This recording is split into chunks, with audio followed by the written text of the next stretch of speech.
So I'm back on streaming. I'm on the second resolve quest right now. In the Endwalker quest, I have to repair some of my items, so now I'm gonna go to the quest now. Doesn't give much XP, but I'm still gonna do it.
So now I have to go to the House of Splendors.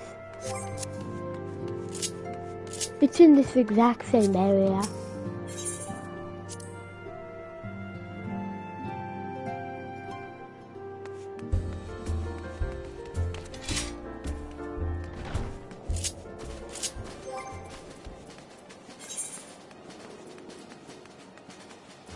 I need to put Sprit on here. But I'm gonna do it later.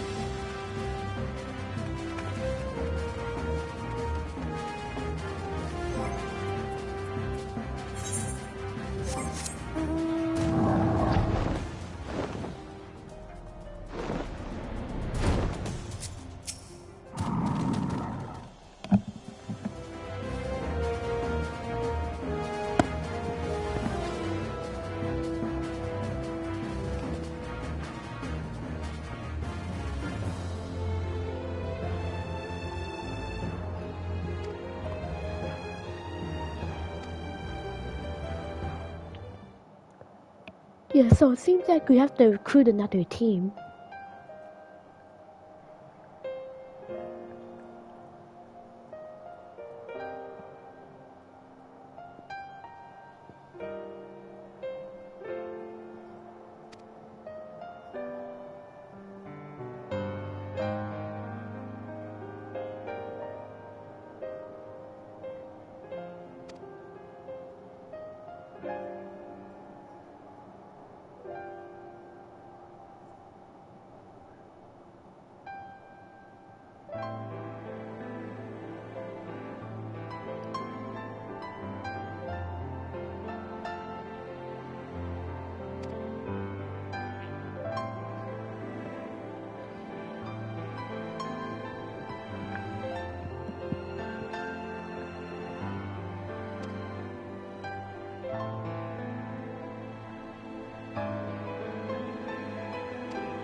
Hey, if you're new to the channel, I'd rather consider fire.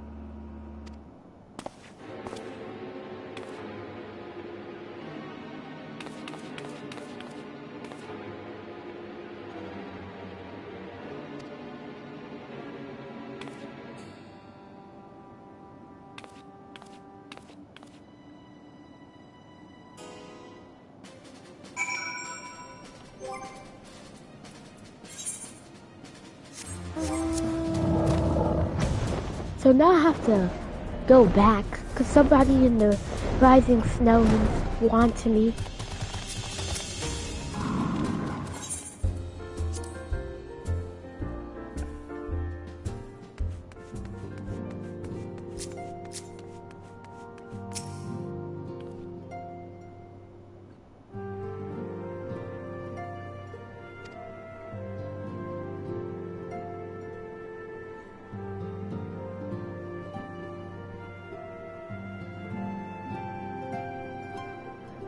Okay, thanks.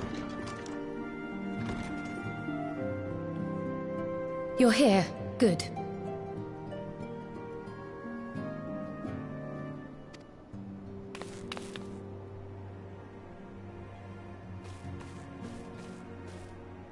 So, how are they?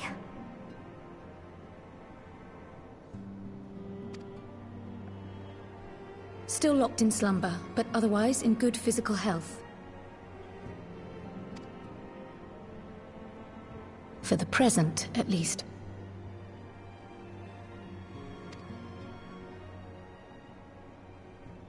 For the present?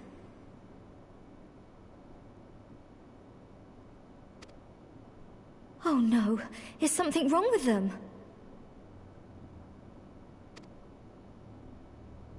I'm afraid there may be. I summoned you after detecting faint signs of instability in Thancred's corporeal ether.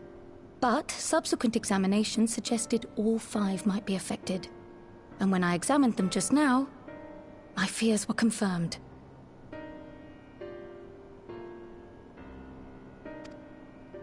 Tellingly, the degree of instability varies between them.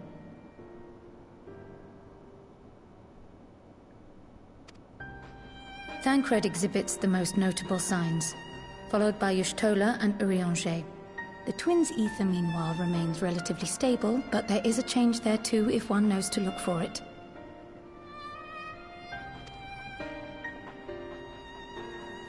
Hold on. Isn't that the order they were called away in?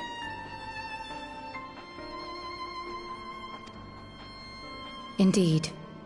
Which leads me to believe the instability will only increase with time. Though I can but speculate, I fear this may be a symptom of a weakening link between body and soul.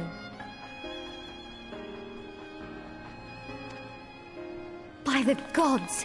What happens if the link is broken? I cannot say for certain. This is all unknown territory to us. Yet whatever happens, it cannot be good.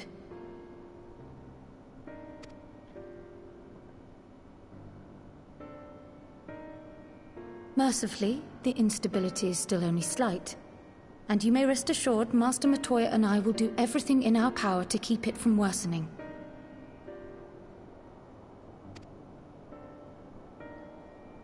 Be that as it may, it is imperative that you find a way to restore our friends' souls to their bodies.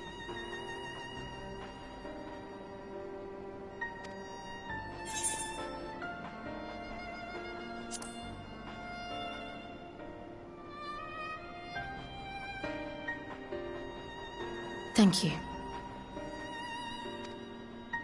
But where's she even supposed to start? We had the greatest minds in the realm hunting high and low for an answer, and they ran out of places to look.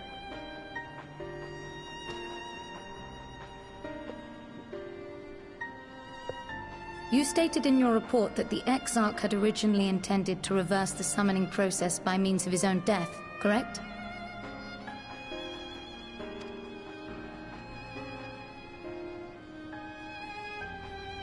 Raha always was a reckless young fool, ready to die for the first righteous cause that came along.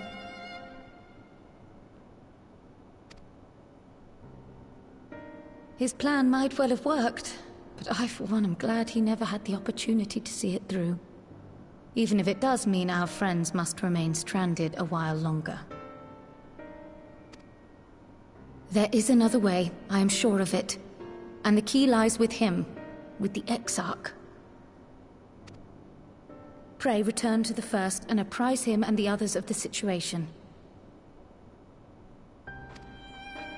We, meanwhile, will do what we can from here. And, if the fates are kind, we will have good news to share upon your return.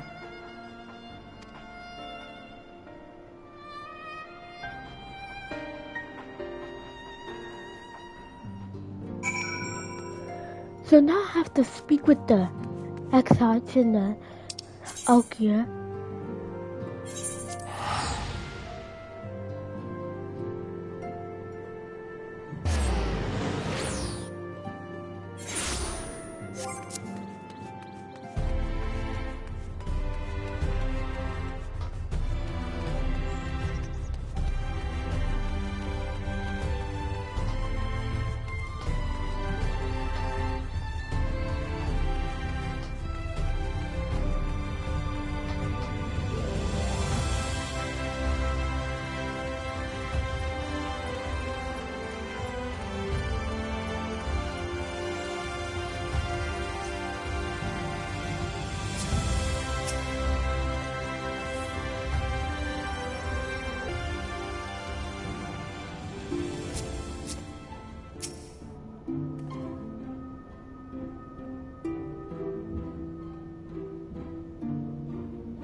Yeah, so it seems like some kind of call kind of made Thancred's soul go out.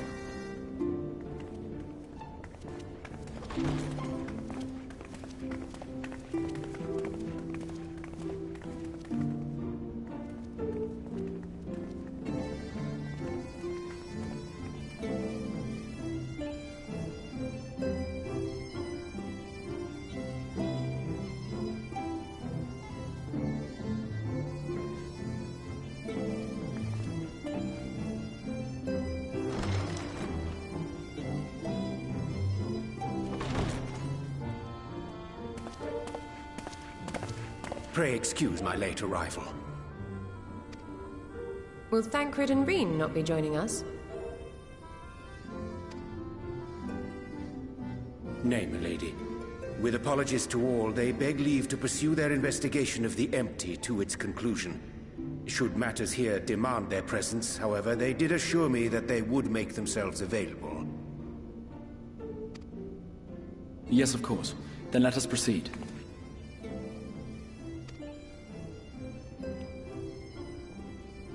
I think it best that you begin by providing a summary of Mistress Kryle's findings.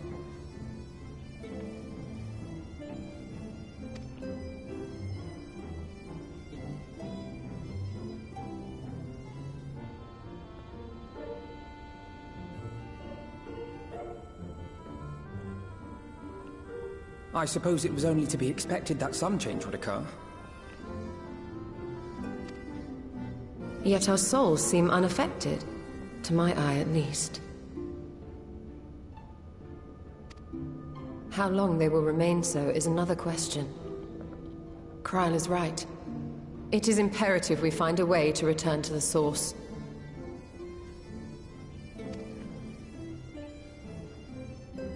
Perhaps an explanation of the method by which I brought you here will yield some inspiration.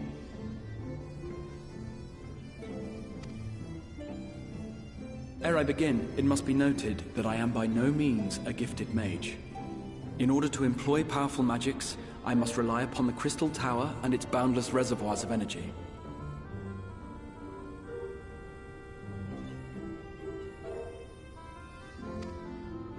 The magic that summoned you was no exception. 'Tis a singular spell, adapted through painstaking effort from the technique that transported me to the First. To use an analogy, it works by cutting a hole in the fabric of reality. A hole tailored to the object of summoning, through which it and it alone may pass unscathed. Though I succeeded in creating said hole, I failed to latch onto my intended target. Instead of you, the spell found those close to you, and ended up summoning them in their incomplete state.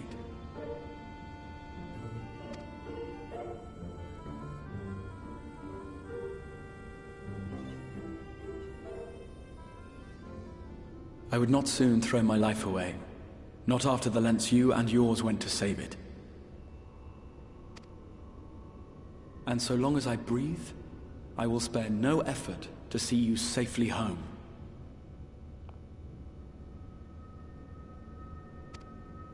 But should all else fail, and your lives be at stake, there remains one sure method.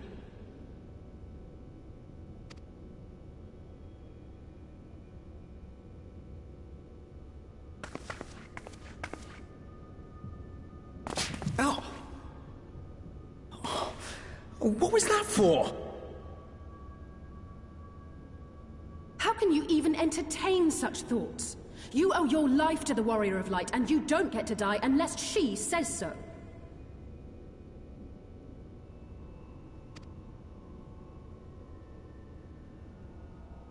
Your followers await your divine judgment. What did you just...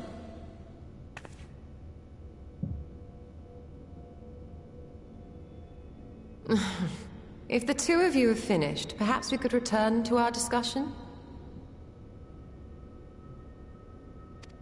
Rather than dwelling upon the multiple failed attempts at transference, I think it would behoove us to focus on the solitary success.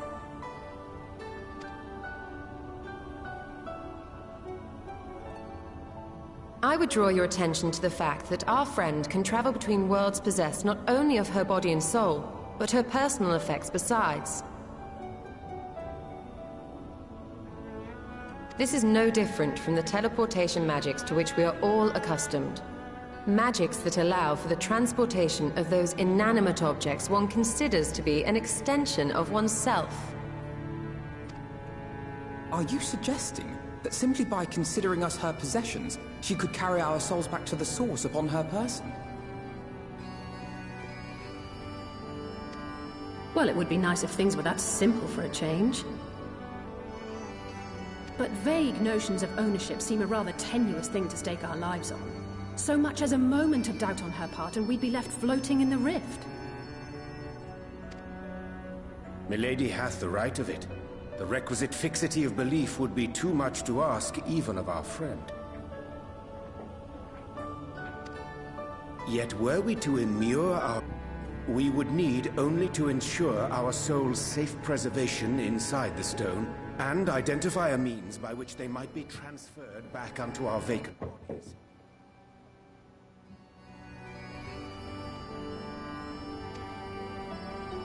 Soul preservation and transference. I believe I know of someone who may be able to assist us. On the far shore of the source, there stands a great palace built by the elves. It was forsaken in the wake of the flood, but a certain Numo chose to make their home there soon after.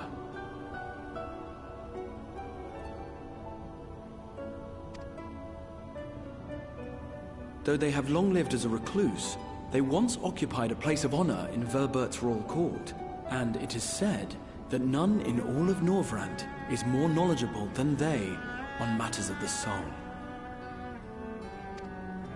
Well, I've no objection to seeking a helping hand, but if they've gone to such lengths to hide themselves away from the world, what makes you think they'd be willing to lend us one?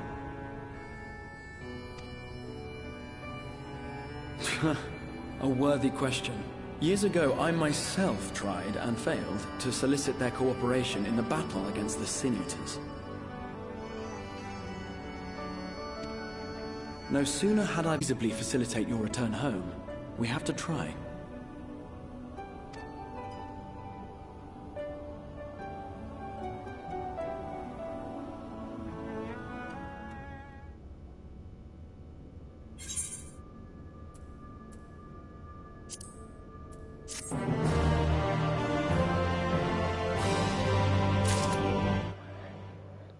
Yeah, so that was the beginning of the first quest.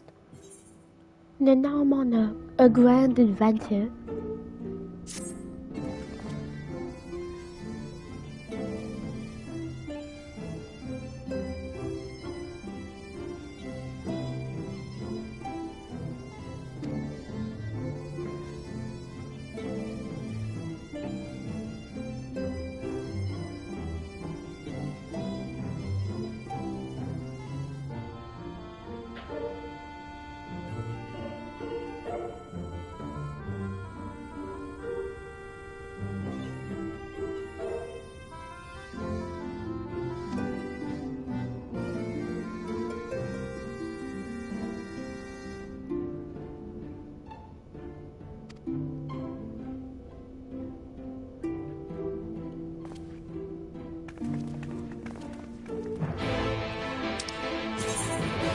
So now I have to go in to Soul Unit in Yakeland.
Yeah, so I'm gonna have to fix the hotbar.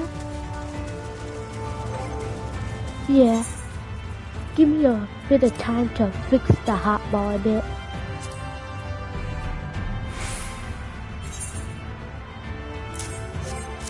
There we go.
So now I have to go into a palace. And then I have to make a team.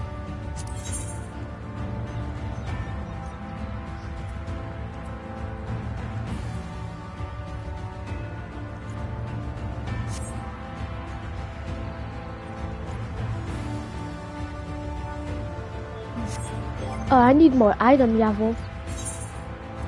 So I need to put on better armor.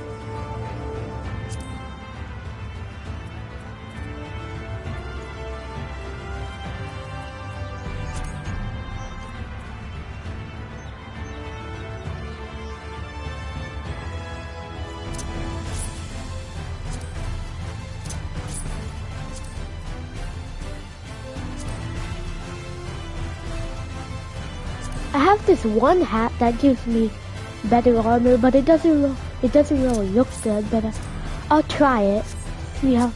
See how good it does.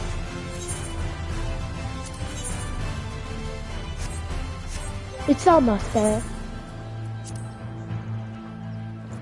I just need better gloves or something that'll enhance it.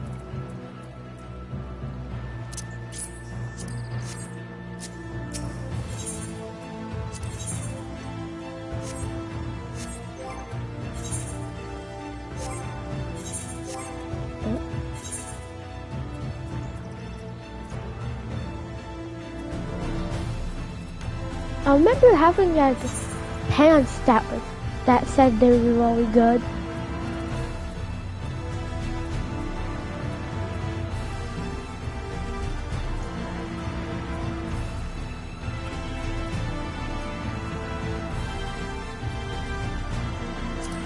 Yeah, these.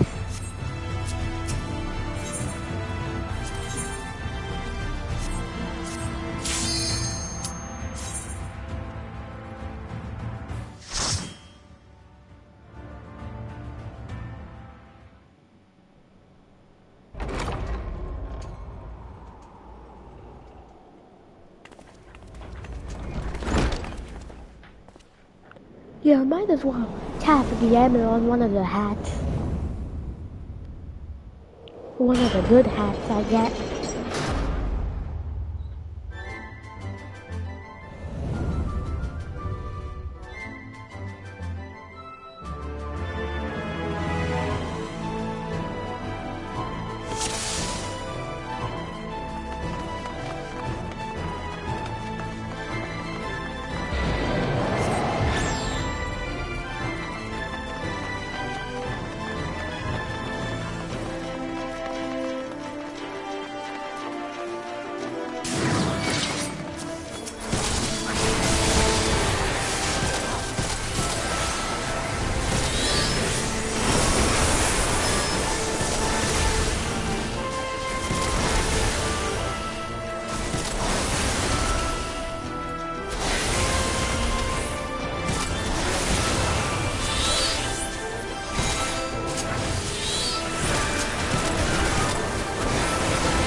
I'm gonna save Summon Phoenix because that's like my #1 healing attack.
These guys are actually pretty strong.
This might as well be a worthy challenge.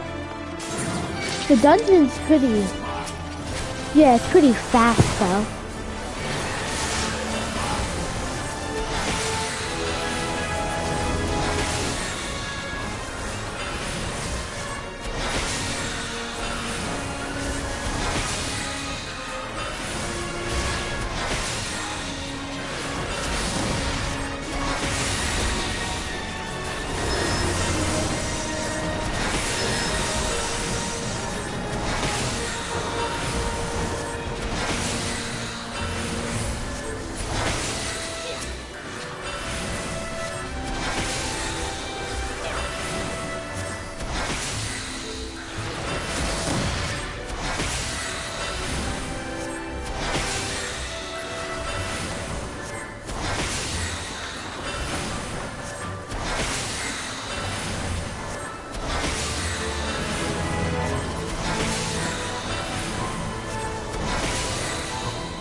I made it to one boss.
Yeah, so I know what I need to do. I need to use Radiant Aegis once he does that bloom attack.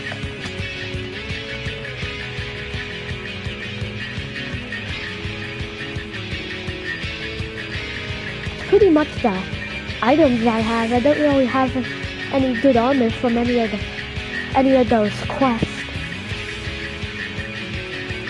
So I might have to buy new armor.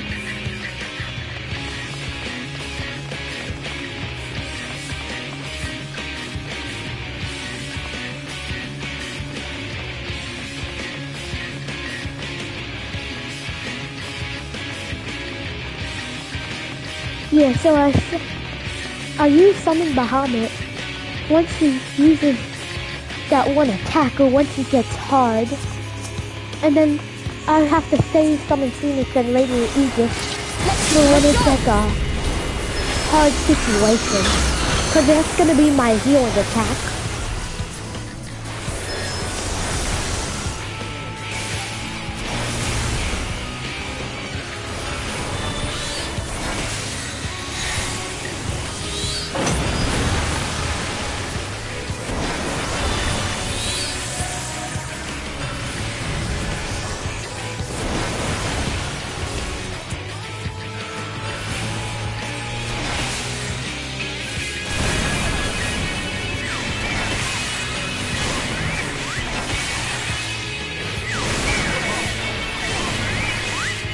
Yeah, when that happens, you need to use Radiant Aegis.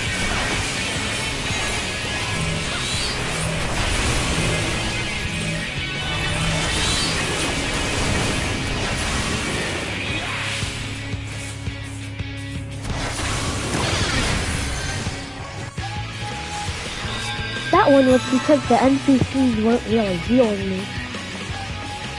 So that was actually pretty annoying.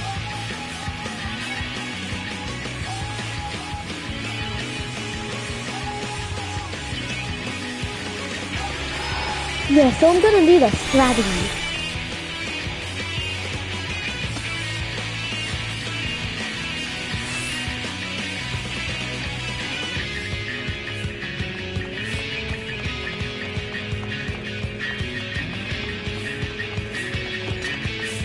Yeah, I'm gonna use a strategy now.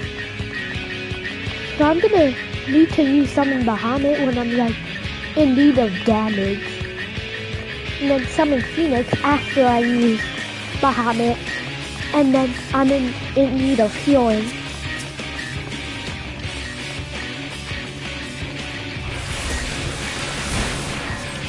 Or it's probably because I need like a better move set. And then I need to use Searing Light more.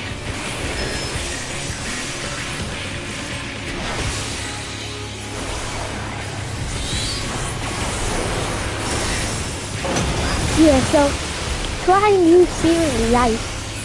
And then once you use Searing Light, you summon Bahamut, and then use one of the strongest attacks.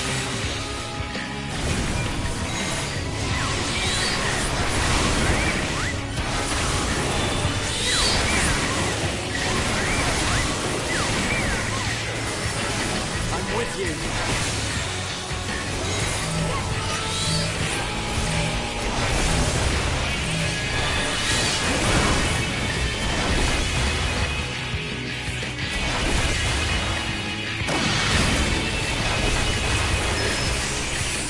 Gonna need to heal.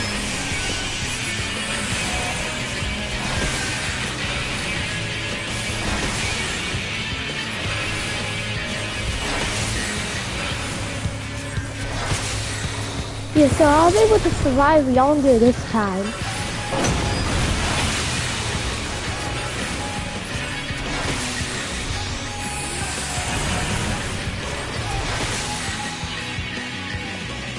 Yeah, so once he uses that weird junk, it'll summon the sweeps. And then the sweeps will sweep all the stuff up, and you'll also sweep you, making you heavy.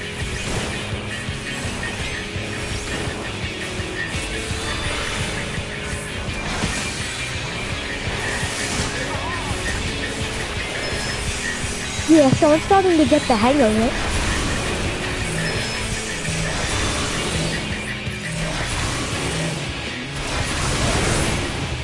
Once you see something like that, you usually have to go into that area, otherwise you would feel like the full power of the attack.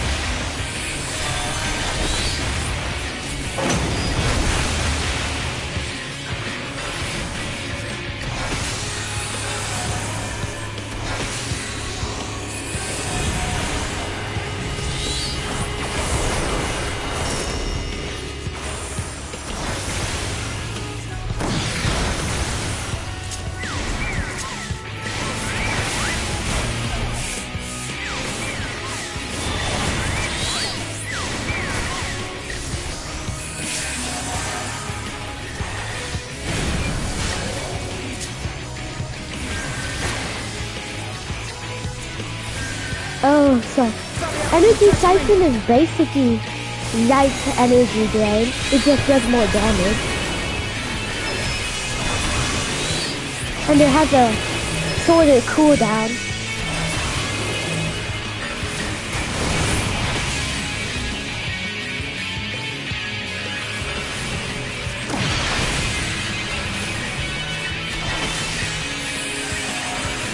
Yeah, so I'm starting to get the hang of the rotation.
Try Disaster doesn't really do damage, that's why I don't use it. I usually take them down just once.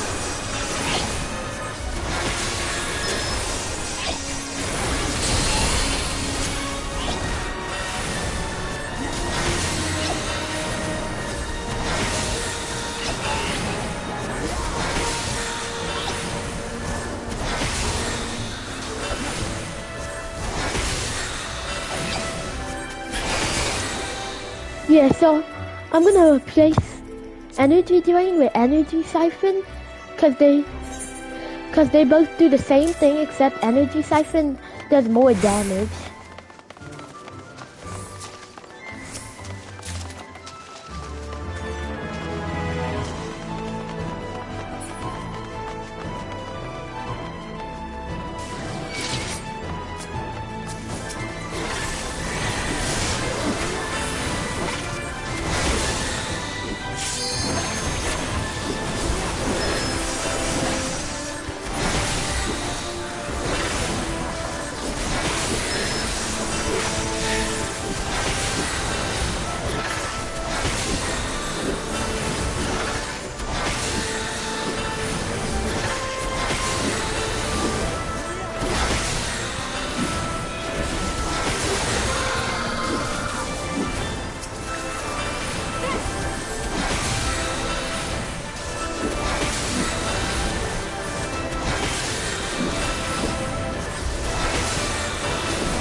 Yeah, so I might keep the pants.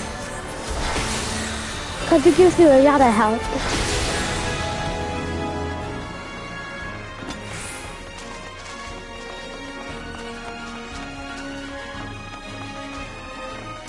So be it.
I'm just gonna save this unit like for like a boss.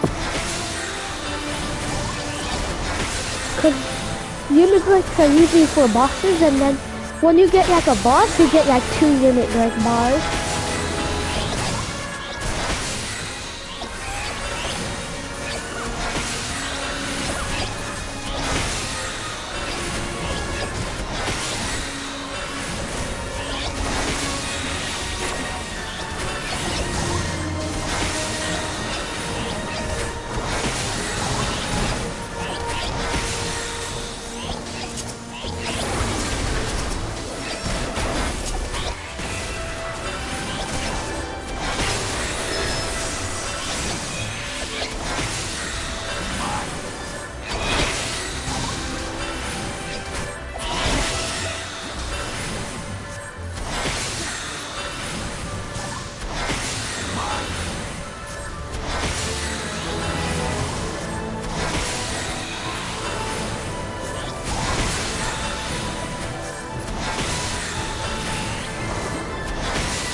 This one might be pretty easy because there's a big platform.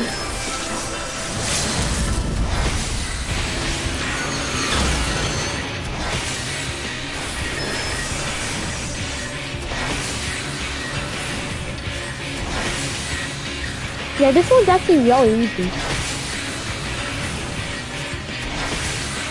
I'm already halfway done.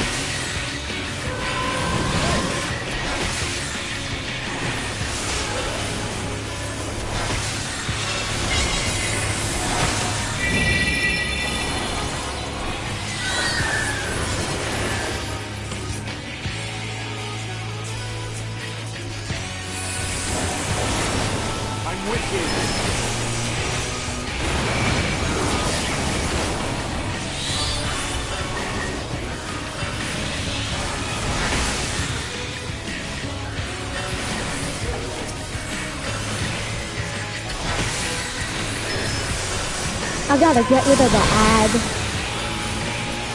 Those ads are annoying.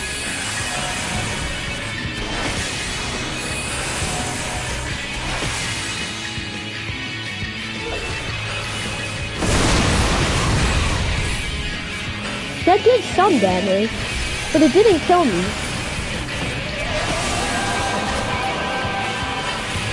And I was thinking it would kill me, but it didn't. Because I had all this good armor.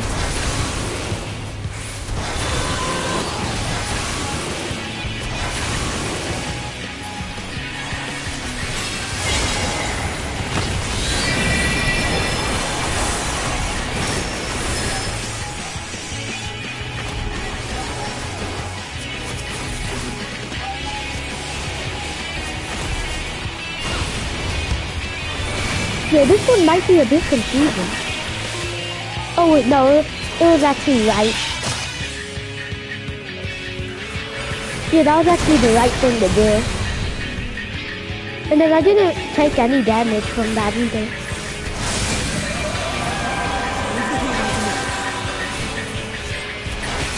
Yeah, so it seems like one of them is supposed to turn into like a monster, and then the others are supposed to be a normal seed.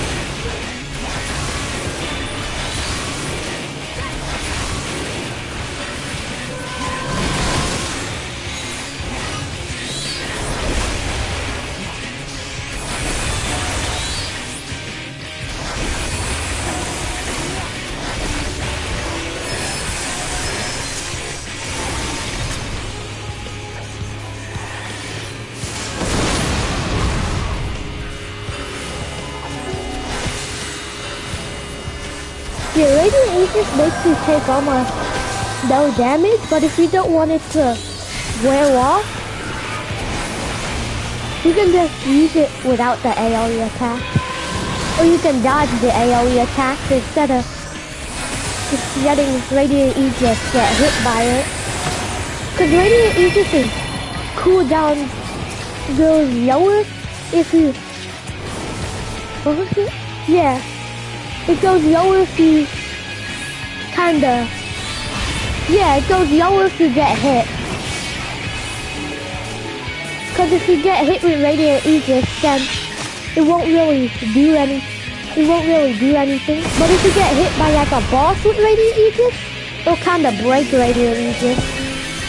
So that's why you have to be aware of that. That's why when I have it on, I still dodge the AoE attack.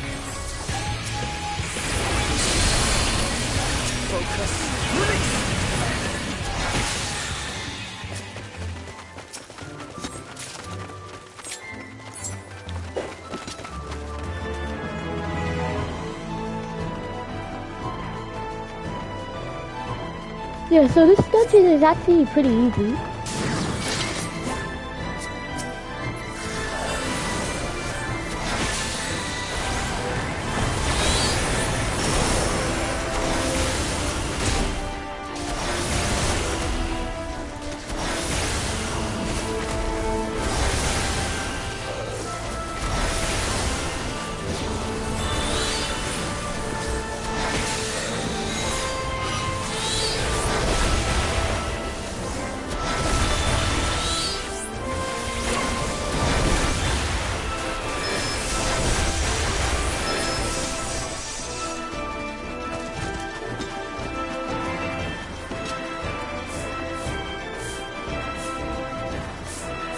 Yeah, so now I have to arrive at the Chamber of Celestial Sorrow.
Yeah, this might actually be one of the easiest dungeons I've done.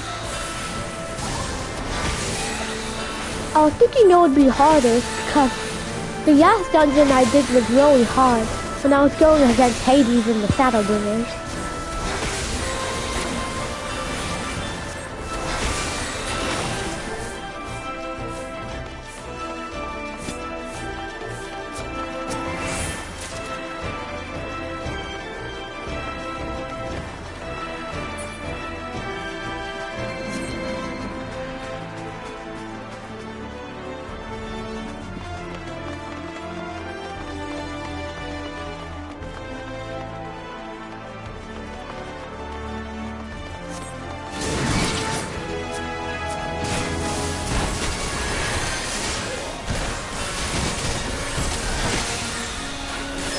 I almost died that time, but the good thing that the tank had shook it off.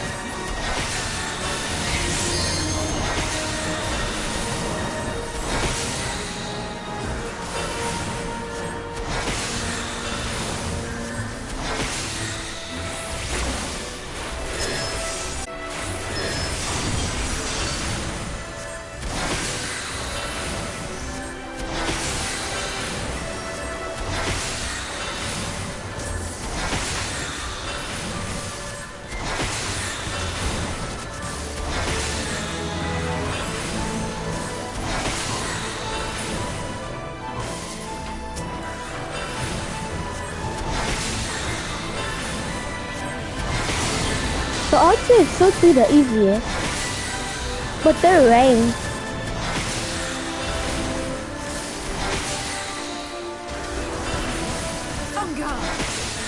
I forgot what it was called, but I think they're supposed to be physical range. And then that one's magic range.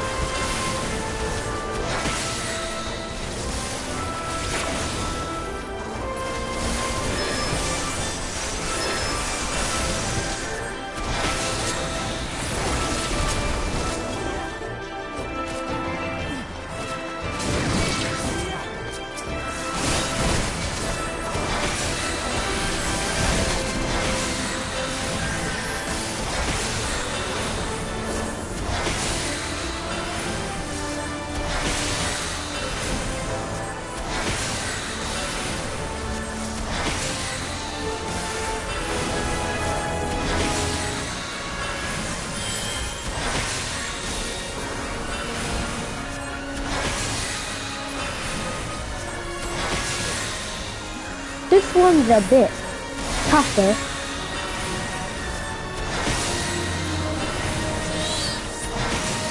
And it has a lot of AoE.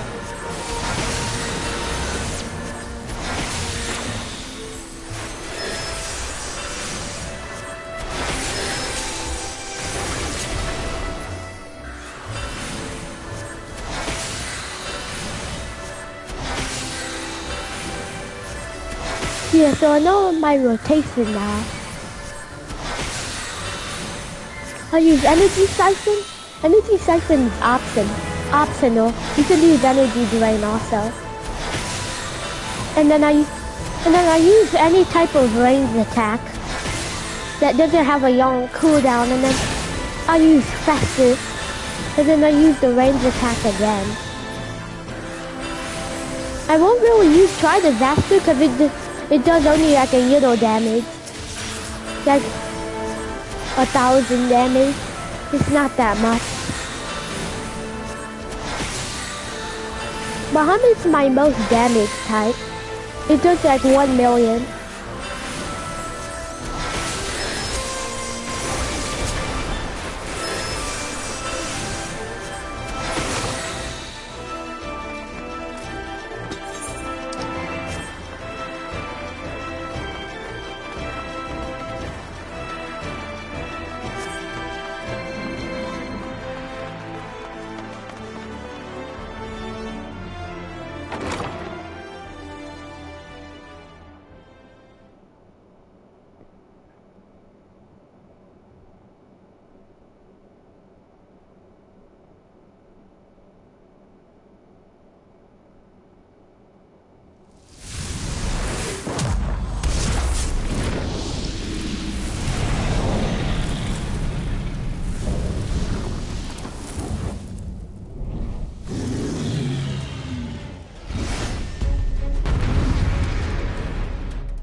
Yeah, so this one might be hard.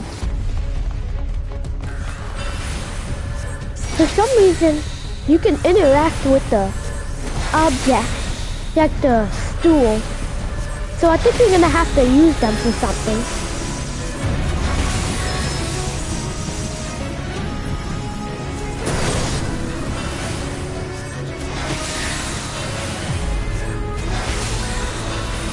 Yeah, so I might have to go behind them. He doesn't do much damage though. Okay, that did damage, so I have to be careful with that one.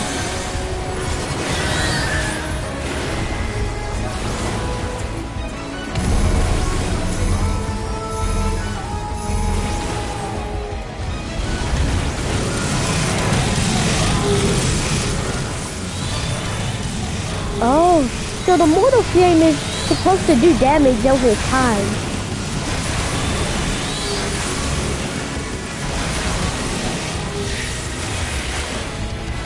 Yeah, so I'm probably gonna have to use Radiant Aegis once he uses mortal flame.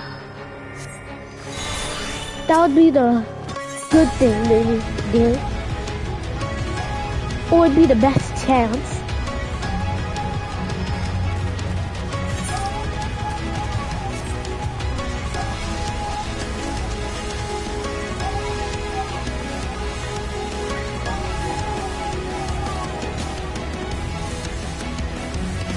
Yeah, so it's mostly like the bosses that are hard. None of the enemies are hard.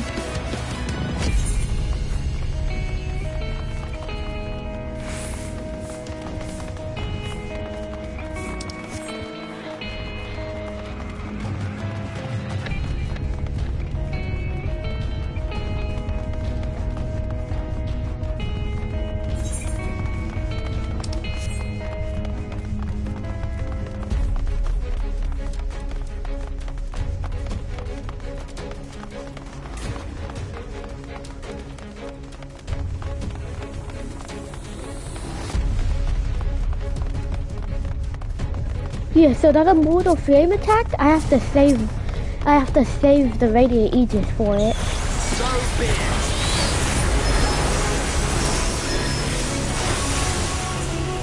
The guy's a bit strong though. And the reason I couldn't really use Radiant Aegis was because that I had Summoned Phoenix on. And when you have anything like Summoned Phoenix, or Summon Bahamut, you can't use Radiant Aegis.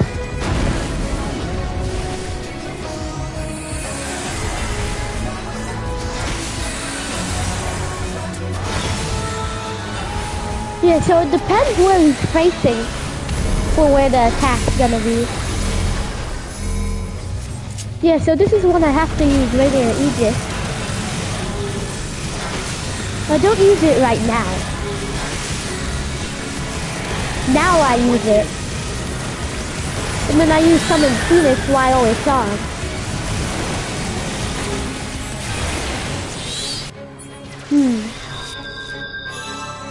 Yeah, so I think I just use Summon Phoenix.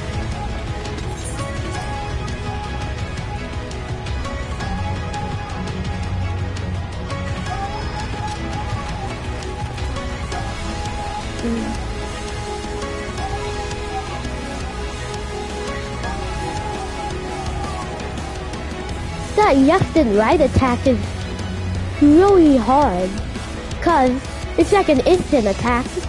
It shows that where the AoE is gonna be, but then it disappears right when you see it. So I'm gonna need good eyesight for that one.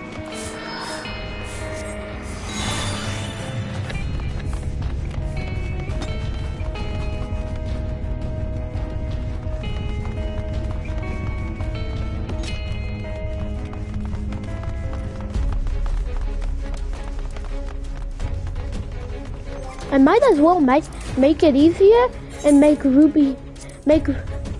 Precious Brilliance like right here.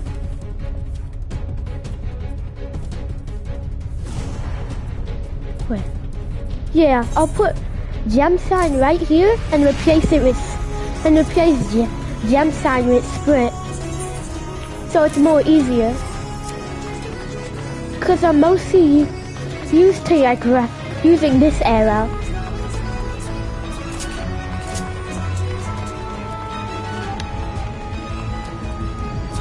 Yeah, so I gotta look at where he's facing. I have to pay attention where he's facing.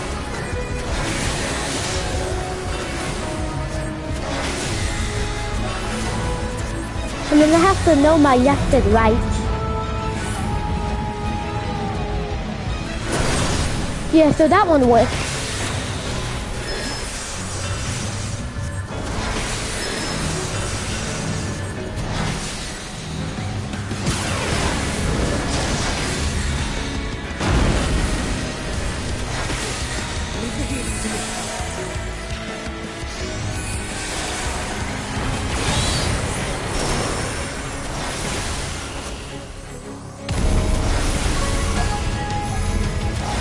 Yeah, so this is the attack that's tough.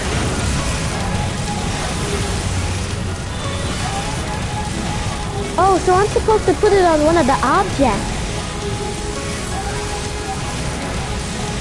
Yeah, so I'm supposed to put it on one of the objects.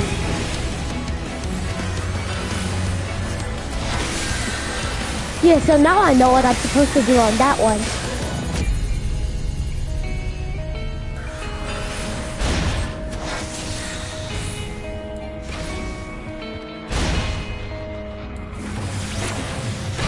So now I just have to avoid my teammates. And then now I have to endure.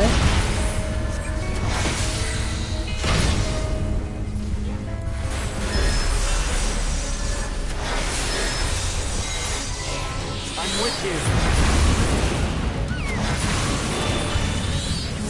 Second.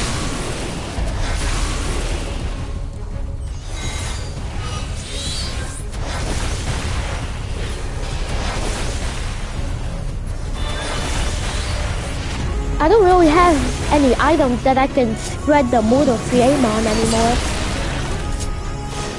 I only have the pure sulfur, the velvet drapery, and then the crystal chandelier.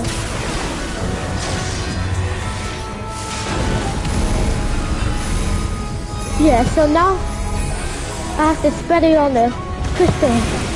Yeah, so you have to spread it on an item.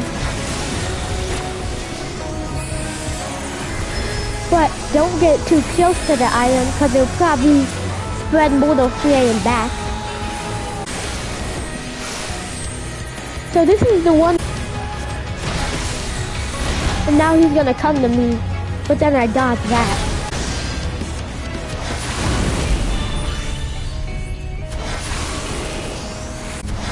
Yeah, that attack's confusing. I just need to know my left and rights on that one. This one's pretty easy. Yeah, so he's gonna solder me and then I dodge that.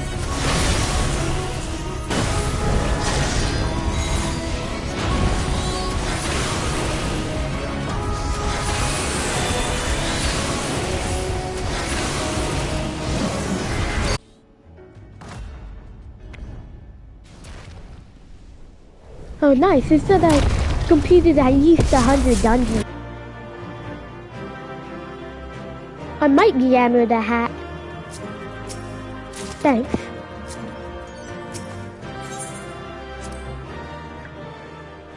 Maybe I can get rid of the hat and then put some of the new armor on I got from that dungeon.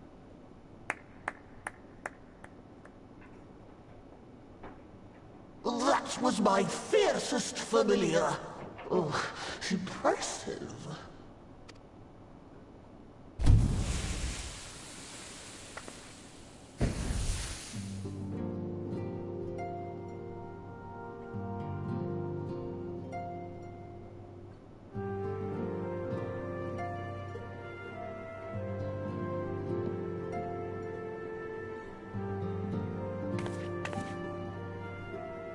Backlook, 'tis good to see you again after all these years.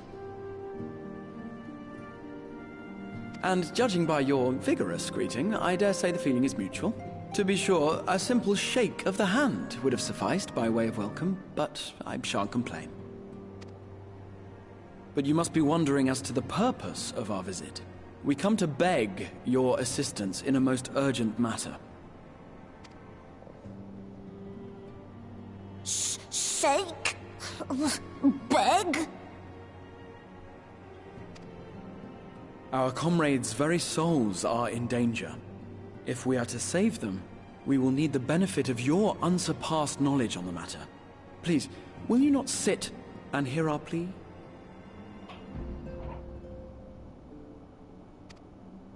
Oh, how dare you!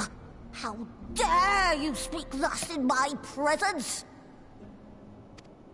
It was to escape such words of temptation that I hid myself from the world of men. You are sinners, one and all, and I swore never again to have any part in your affairs. I can only imagine what terrible events forced you into a life of seclusion.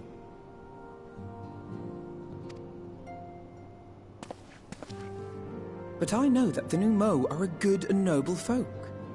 It is not in your nature to turn a blind eye to the plight of those around you. And in treating with us, I am certain whatever mistrust you feel for man will begin to heal.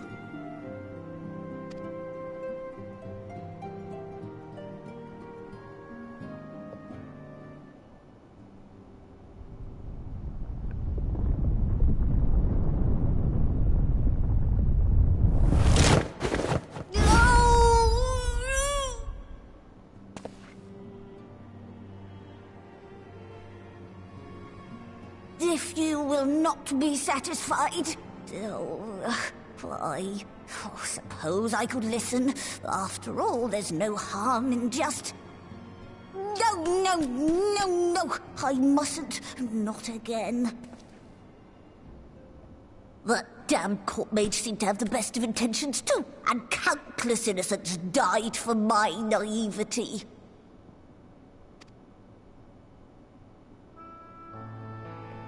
Oh, you know not what you ask of me. What horrors my knowledge has wrought.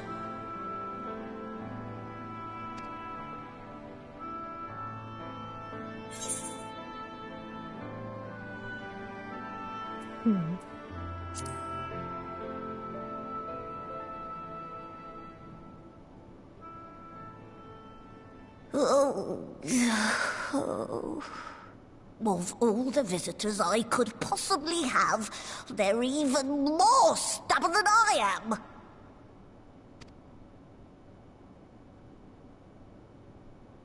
No. No.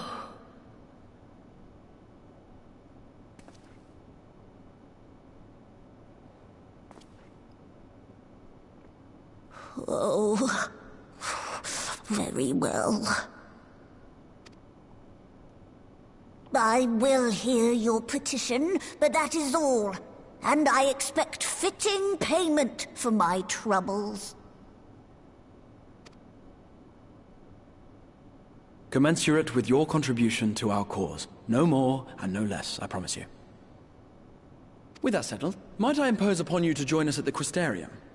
I'm afraid the nature of my friend's predicament calls for absolute secrecy.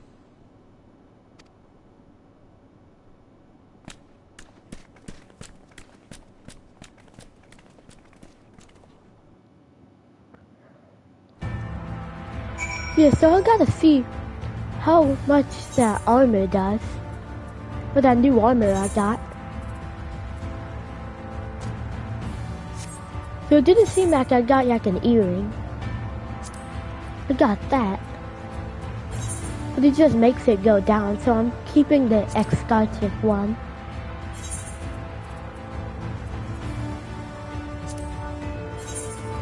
That also makes it go down. That makes it go down by 1.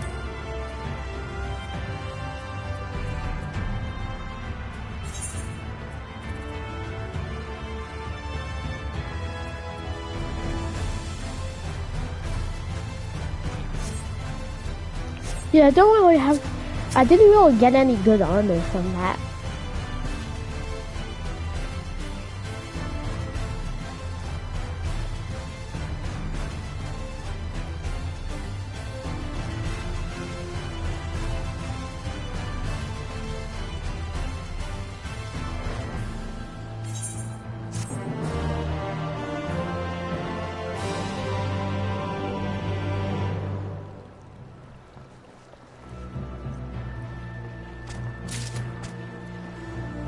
Yeah, so that hat I would gamma, but I can't really gamma it because it's for like all of the classes, so I can't gamma it. And then my HP is still good with it.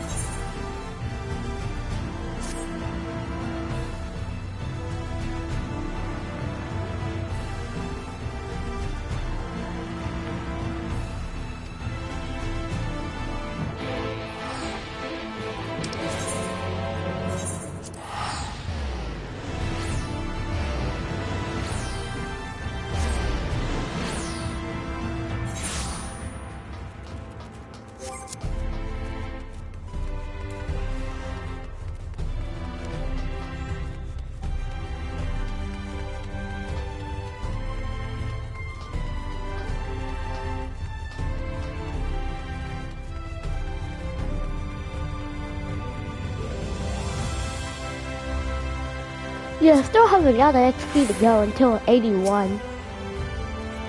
Because that doesn't really give me any XP for these quests.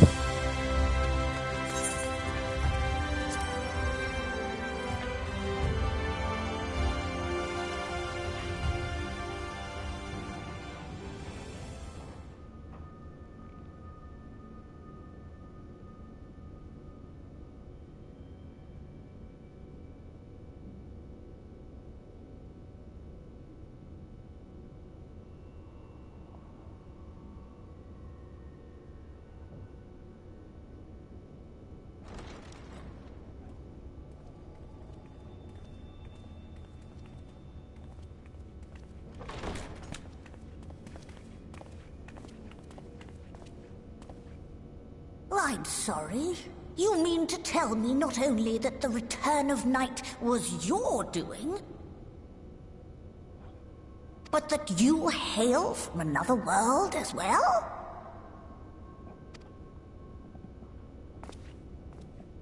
Everything we told you, of the source, the shards, the 7 umbral calamities, all of it is true. I realize how fantastical it sounds, and I would not blame you for doubting our testimony.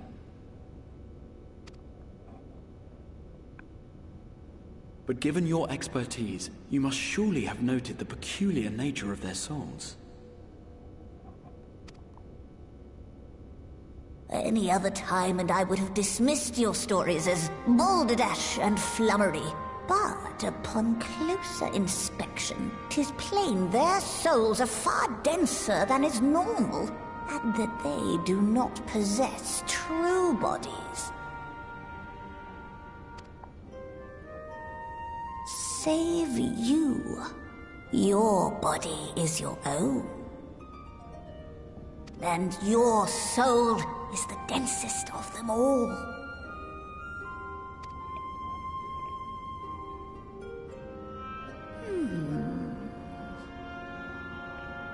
As I said before, were it not for their heroism, the skies over Norvrent would still be awash with light, the realm yet at the mercy of Vorthri and the Sin Eaters.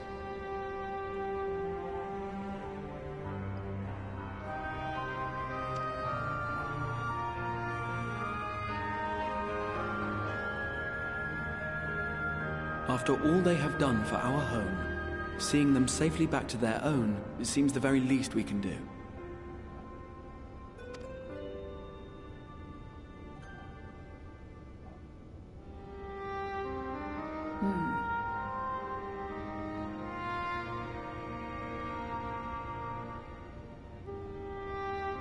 Your tale is intriguing. Yes, very intriguing indeed. Simply to hear it is fitting payment in itself. As for your friends, I can but agree. Their valorous deeds on behalf of Norvrant are deserving of recognition, of their own fitting payment. You will help us then? I will. I would see my knowledge put to good use for a change. I do have one condition, however. I am not the spry young Numo I once was. As such, I will require assistance in my fieldwork and testing.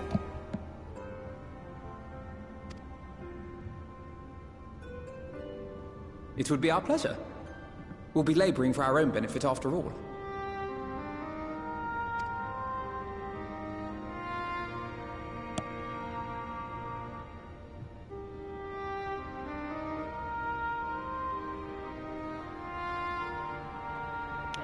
Yeah, so he would try and help us.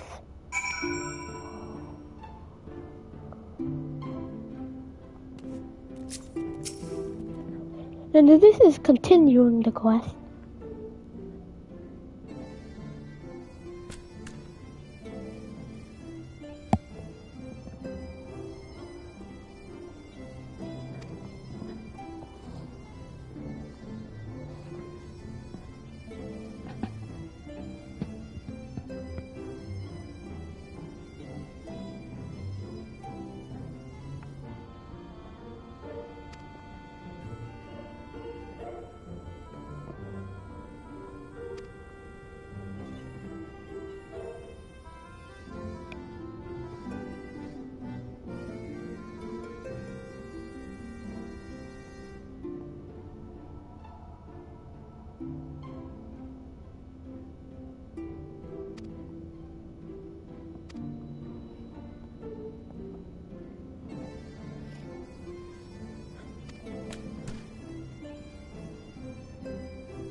Yeah, so now I have to go to the inn at Journey's Head.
So now I have to use a key item.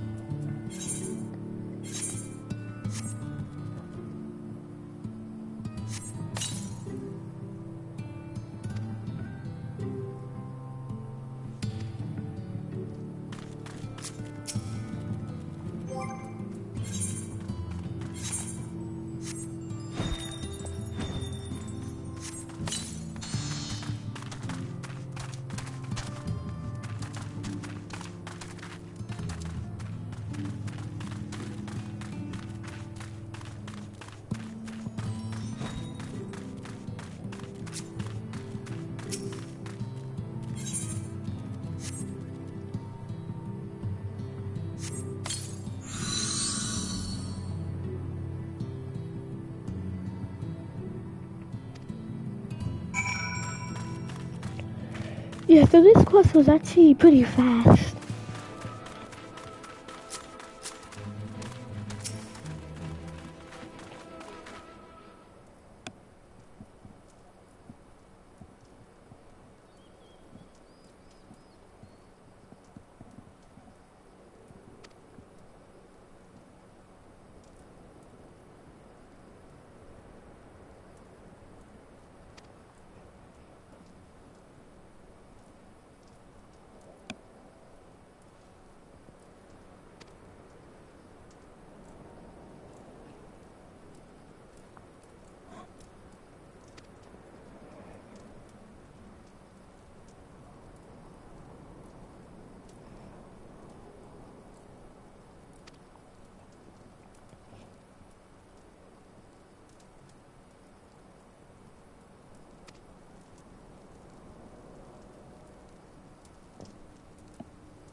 Yeah, you don't really get XP off these. The next quest is good for the soul.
So now I have to speak with him again.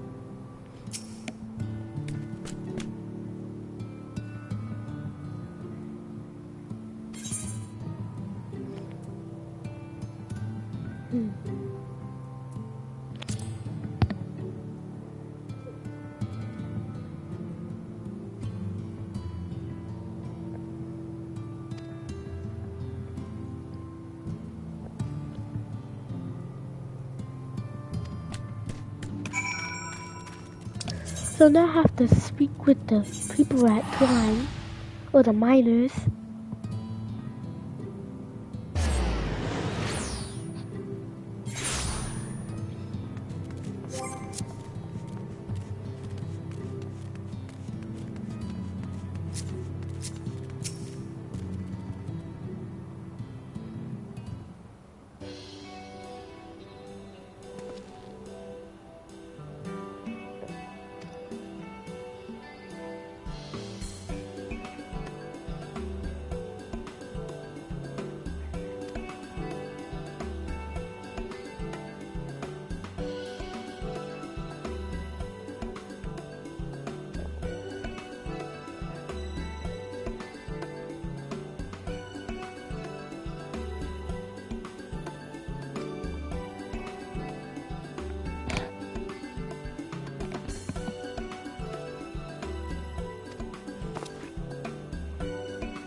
So now I have to go back to the mine.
got caught in 2 enemies.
Let us begin. I trust you've prepared the clay?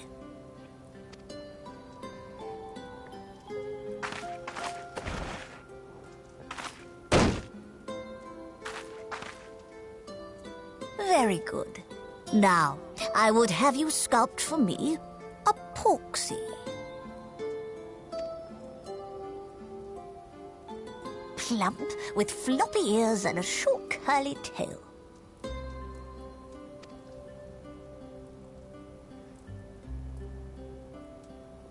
A porksy.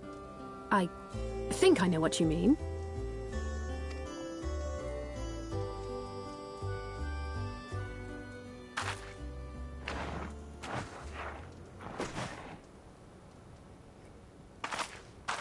There we are. How's that?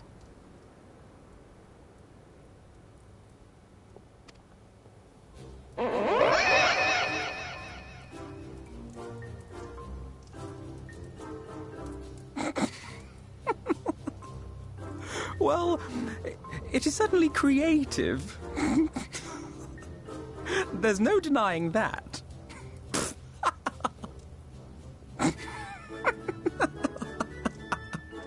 Yes, I'm no artist. Very funny. Pay him no mind, child. Though it may look like a grotesque parody of reality, it is what the invoker believes that matters.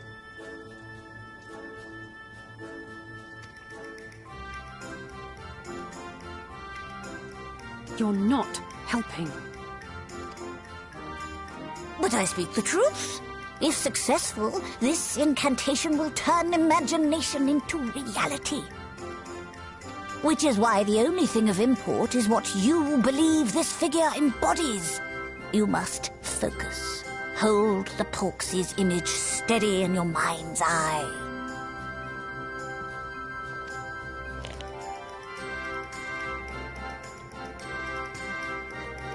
Now then, as I taught you, relax and allow your energies to flow.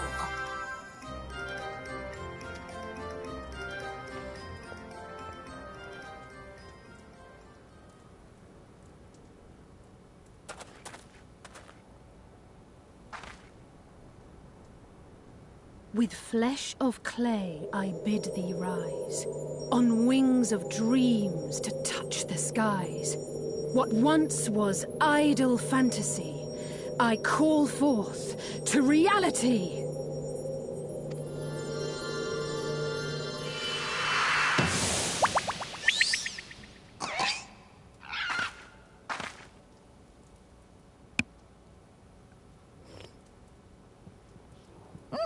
Not bad for a first attempt.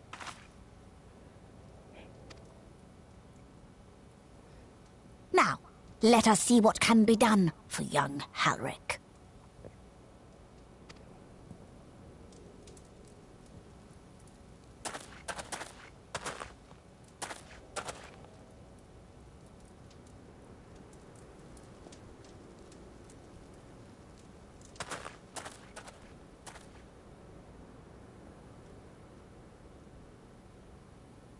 Through the operation of the magics you invoked to animate this familiar, it is now replete with the energies required to stir the boy's soul.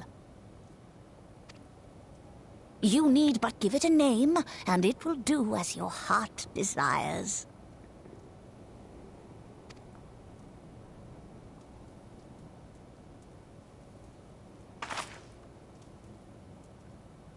A name.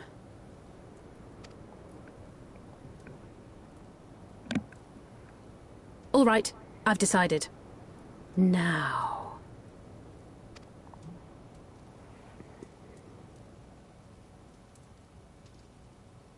Go, Angelo!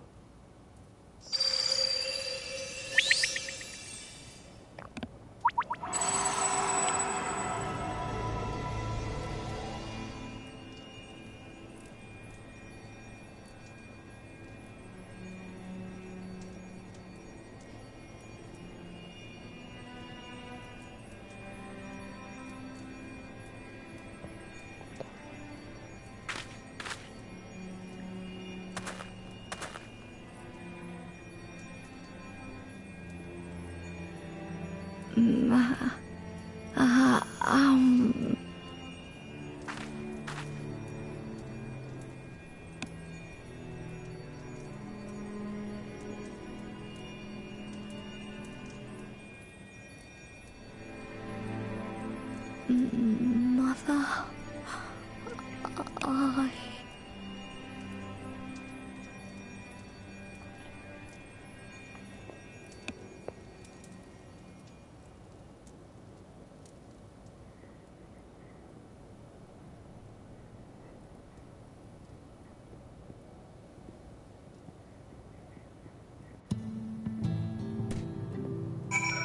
So it seems like we have to stir the thing's soul into him. It didn't seem to do any effect though.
So there's like a problem happening at Yolmore.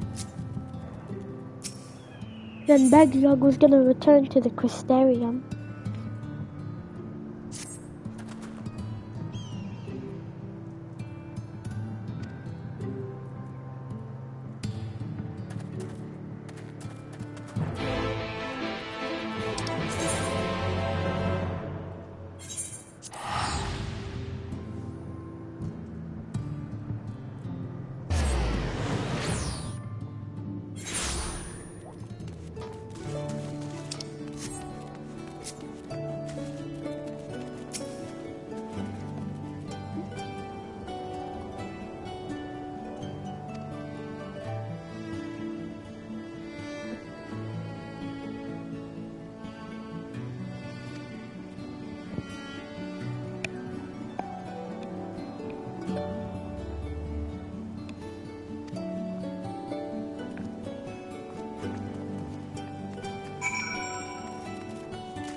So now I have to search for her. But it's gonna be the end of the quest after I search for her.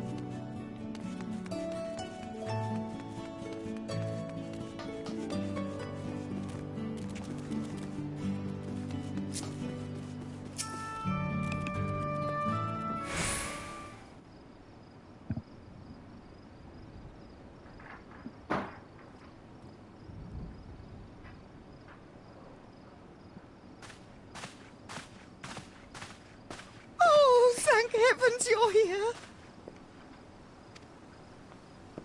Lady Chai, whatever is the matter? I knew not where else to turn. Oh, this is all too much for my poor heart to bear alone. Alone? What of Master Chai? But that is the very reason I summoned you. He's gone. What? What happened?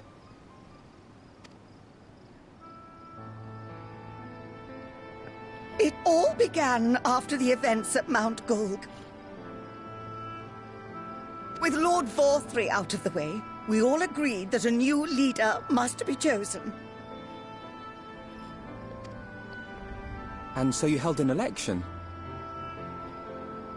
Yes, well, sort of. Not a single person volunteered to stand, you see. After a lifetime of leisure, we free citizens have grown somewhat indolent. Readapting to the harsh realities of life is trying enough, but to take charge of a broken city as well? No one wanted such responsibility. Nevertheless, Yulmore could not well do without a leader, and so we decided that anyone and everyone should be considered a candidate. And after we cast our ballots and tallied the votes, the mayorship fell upon my dear husband. Well, given the manner in which he orchestrated the construction of the giant Talos, none could deny his leadership qualities. But even before then, he had proven himself at Daedalus Stoneworks, don't forget. He is more than qualified for the role. The perfect choice.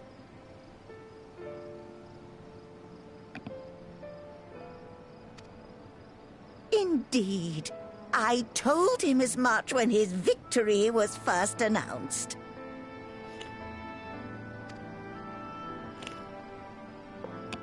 But perhaps I was too forceful in my attempt to encourage him. For shortly after that, he vanished without a word.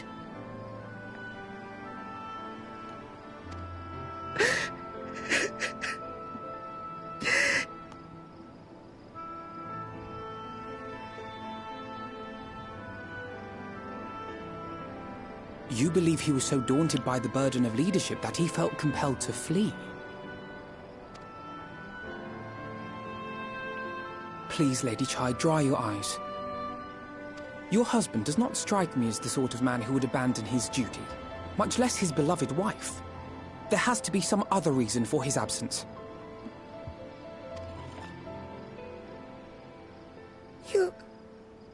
truly think so?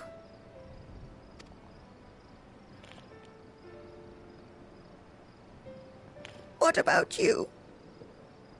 What do you think has become of my husband?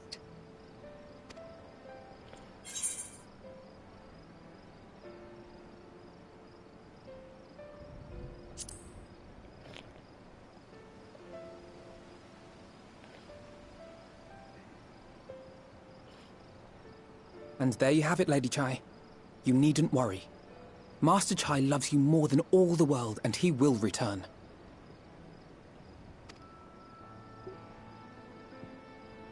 Wherever he may have gone, rest assured we will find him.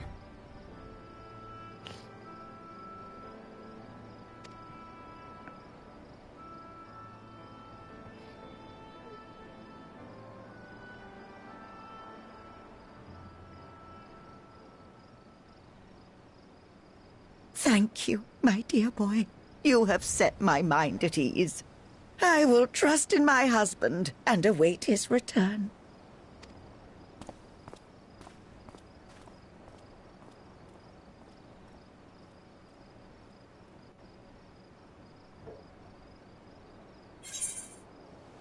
Yeah, so that was the end of this mission.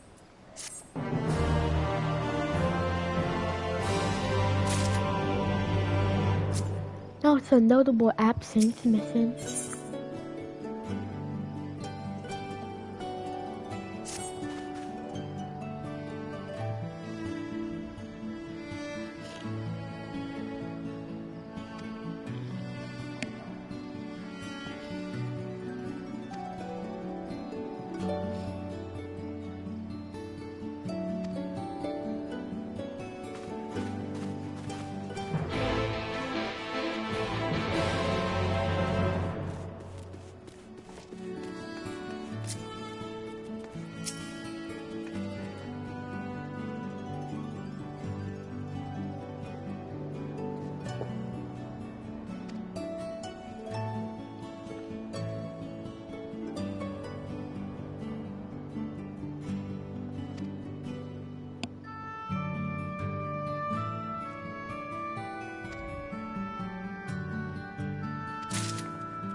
I'm gonna go to the Athens side and then see where it is from over there.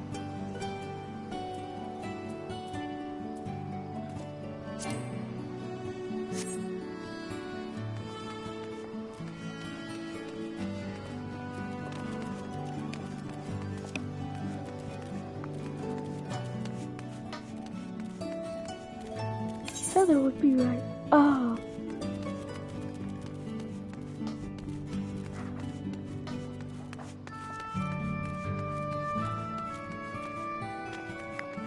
Yeah, so I have to go like a bit around.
So I finished that quest.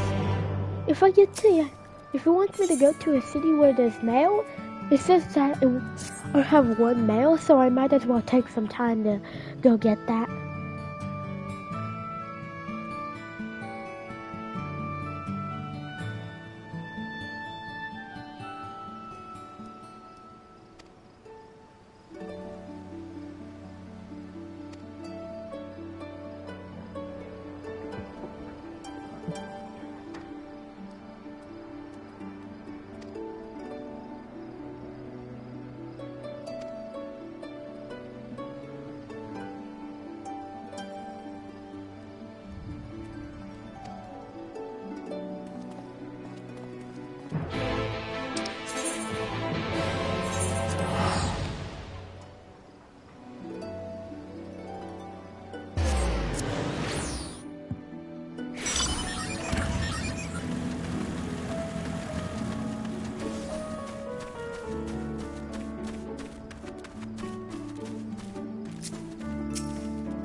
So now I have to go to this top wrong place.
So now I have to search for him at the settlement.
So now I have to speak with this guy, Tristan.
So now I have to go and speak with him in Pit 8.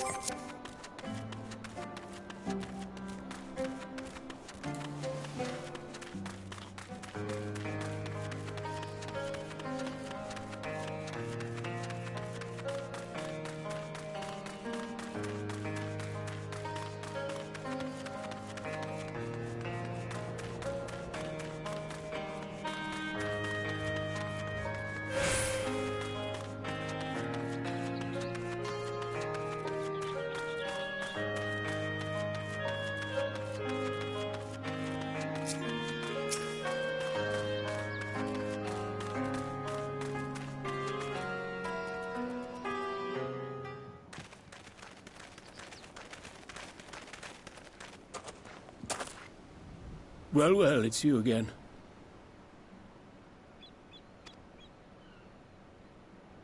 Well, I see you've invited your friends. Need them to fight your battles for you, do you? No, I didn't invite them, as it happens, though they are indeed my friends.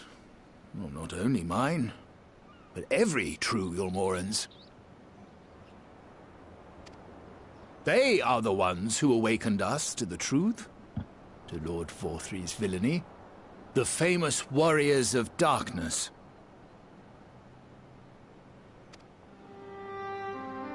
Are they now? Yes, they are. It would be no exaggeration to call them our saviors. We owe much and more to their kindness, but we cannot depend on that kindness forever. To do so would be a little different from entrusting our affairs to Lord Vorthry. Nay, we must learn to stand on our own 2 feet. And I would have them present to witness my attempt. Hear, hear, Master Chai. Your sentiments are admirable, yet admirable sentiments do not a nation make.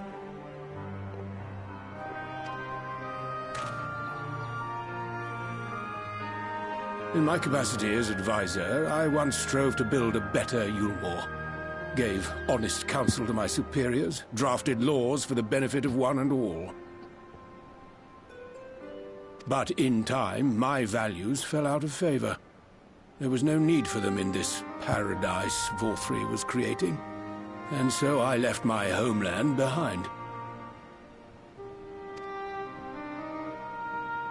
But you, Chai News, you were content to wallow in indolence under Vorthry's auspices. And so I cannot help but ask myself what manner of nation you intend to build.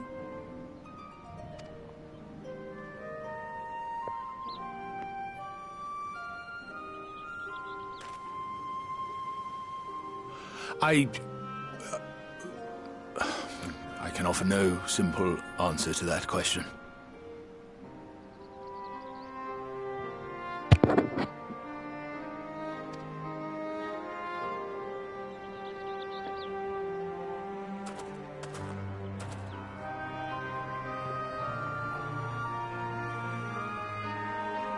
But this much I will say.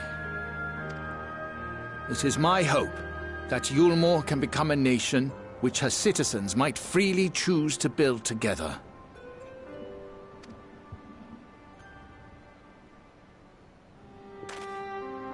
A great many people, myself included, flocked to Yulmore seeking sanctuary. The alternative being to live in fear and die in pain seemed an easy choice. And sanctuary we found. As much food and drink as we could ever want. Secured at the cost of the surrounding villages. Little wonder the people gathered at our doorstep, begging to work among the bonded. The free were blind to it all, of course. Content to, as you say, wallow in indolence. In ignorance. Were I mayor, I would first take stock of the city's resources and see that they were assigned equitably. Our days of reckless consumption are behind us. The distinction between free and bonded died with Vorthri. The needs of rich and poor alike must be considered if our nation is to survive. To which end I would take steps to secure channels for supplies, rekindle relations with nearby settlements, who re-establish industry, reach out to neighboring nations, and the list goes on and on.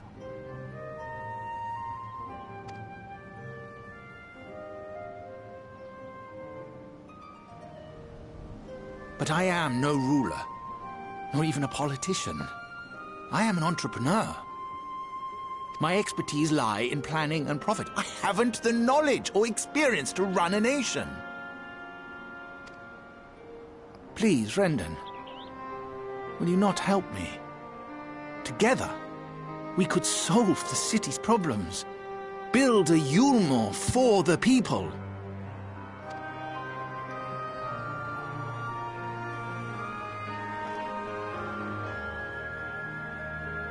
A Yulmore for the people.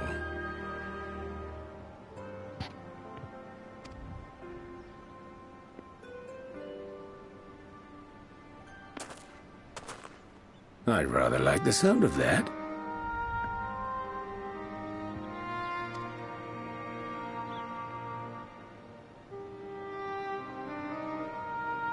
But before I offer you my counsel, I would be certain of your ability to perform the duties of office.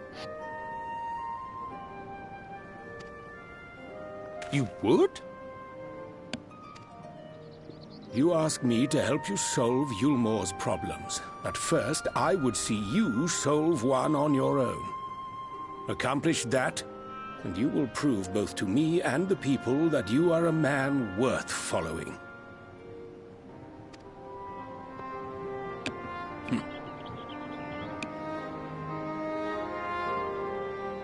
So it seems like he's gonna be elected for mayor.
So I finished the quest.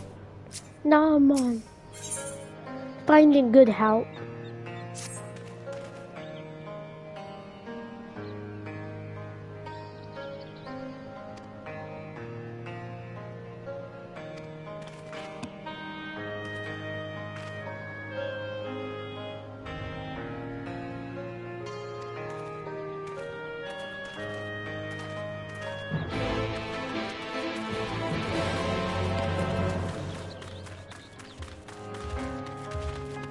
Once I finish this quest, I probably need to get that mail.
So now I have to use this spy glass in order to see like spots he can sneak up on the tiles in order to, yeah, get to disable it.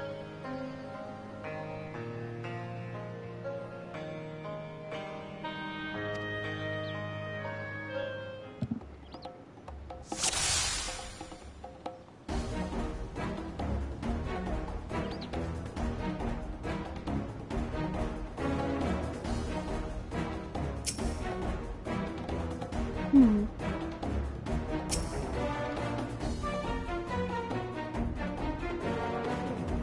it wants me to press X.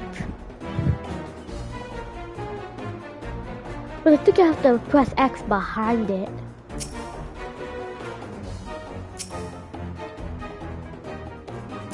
Because R2 is not working, and X is not working. Oh, I have to give him the signal by pressing X on him.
Right then, form a line and make for Yulmore.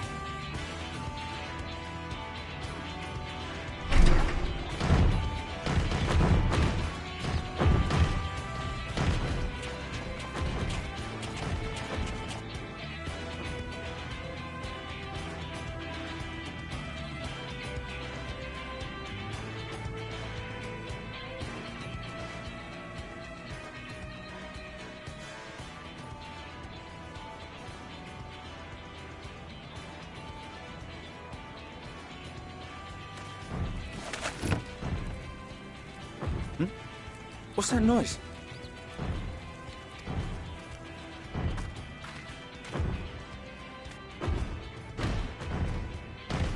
Wicked White! Runaway Talos! Call the guard!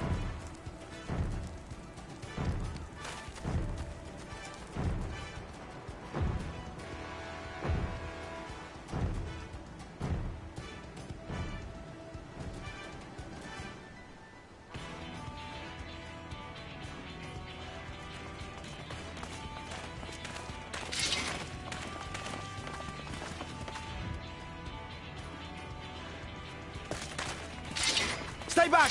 All of you!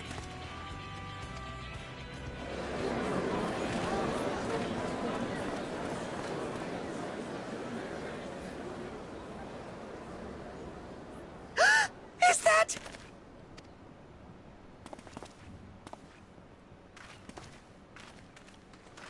Darling, you're back.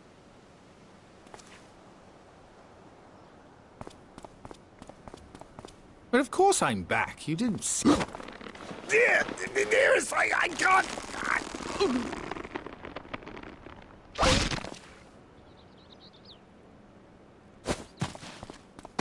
Oh! Oh dear.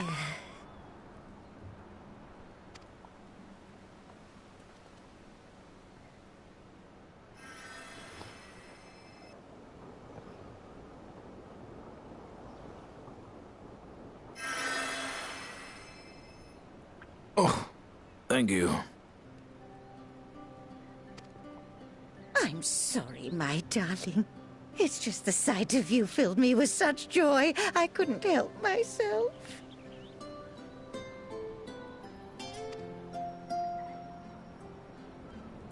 Oh, no, it's all right, dear. I should have just come out and said what it was I was intending, instead of entrusting the task to a hastily scribbled letter.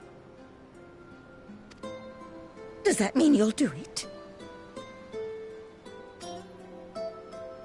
Well, I'm here, aren't I? I mean, not that my absence signified any unwillingness, you understand? Oh, no, naught could be further from the truth. I only left to enlist the aid of the former mayor's senior advisor. And now that I have it, I believe I am ready to take office. Oh, how wonderful!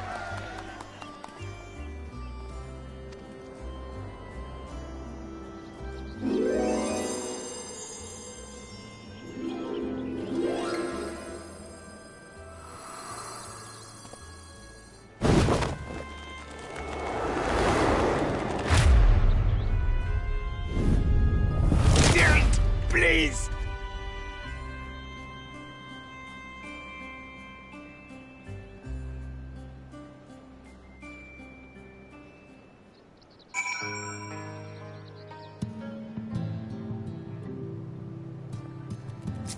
And then now I have to speak with Randon to finish the quest.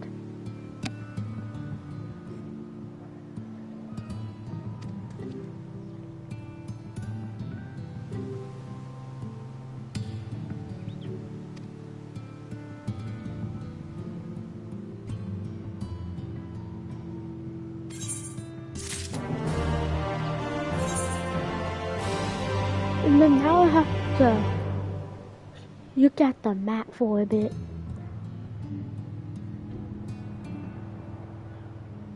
Okay.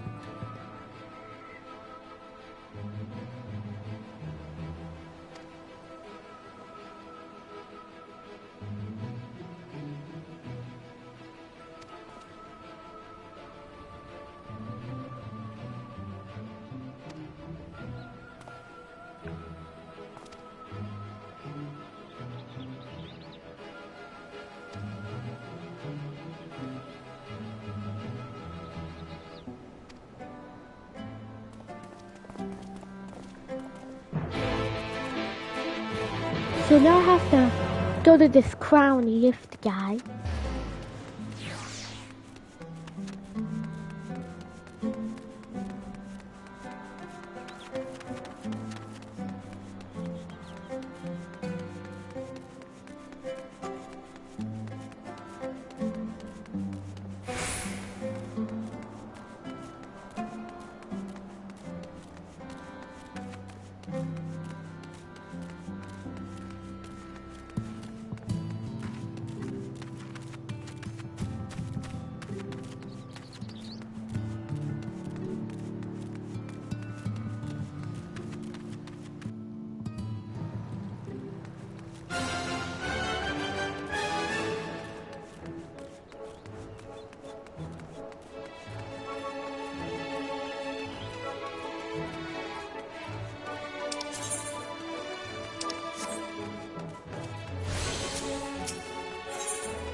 Oh, there's the mail. Said I have something in the mail, so give me a minute.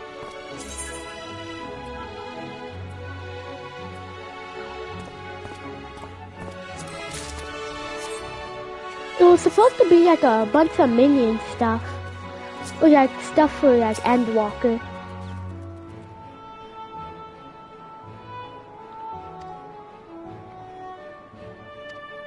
So I might have to use that stuff I got in the inventory. One of it's just a war site, so I won't need that until I get the reboot quest.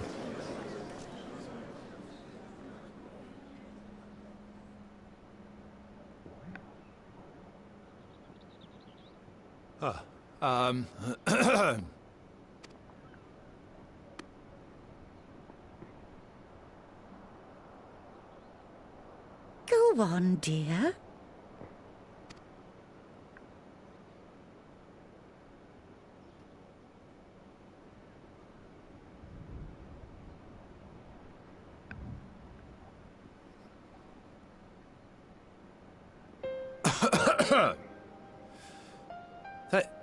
Thank you all for gathering here today. But before going any further, could I ask the free citizens of Yulmore to look around?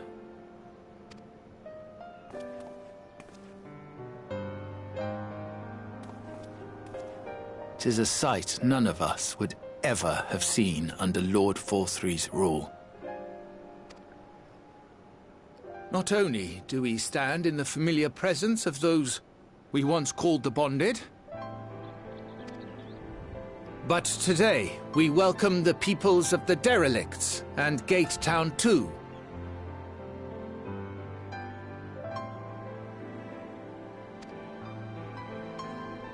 Today we welcome the Warriors of Darkness, come to bear witness to Yulmore's new beginning.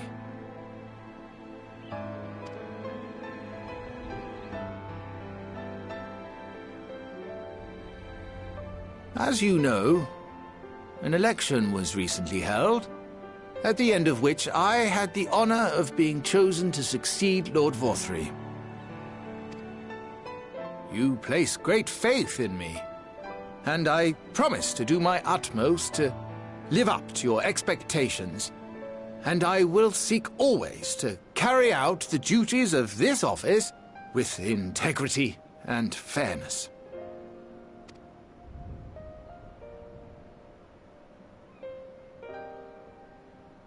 Always, I say, but not forever. Let it be known that I do not intend to hold this post indefinitely.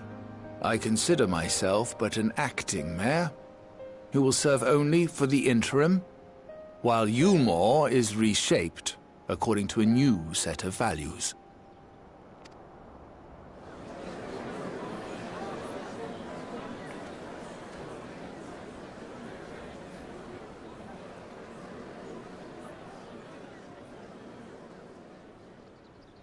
No longer can we think of ourselves as divided, as the free and the bonded, citizens and non-citizens. The systems put in place by Lord Vorthry must be undone.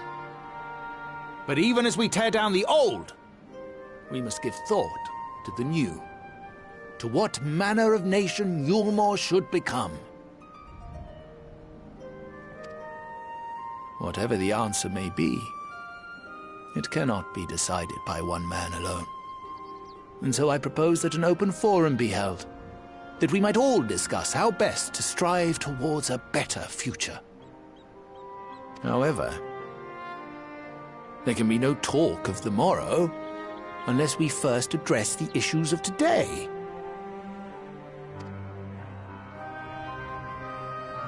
Securing new sources of food, rebuilding relations with our neighbors, re-establishing industry. There is much and more that needs to be done.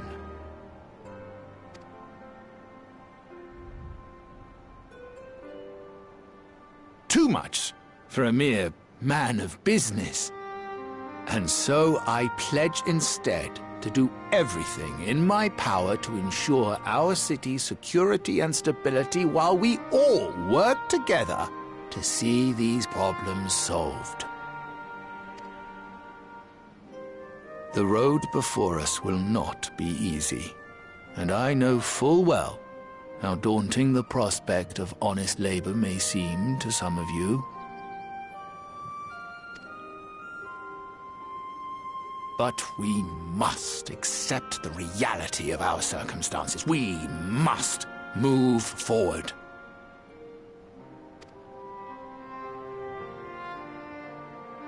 This much we owe to ourselves and to the brave heroes who risked their lives to bring back the night. Once we have shored up our city's foundations and regained some semblance of normality, let us reconvene to speak of the future. Until then, I humbly ask that you lend me and each other your strength. For Yulmore!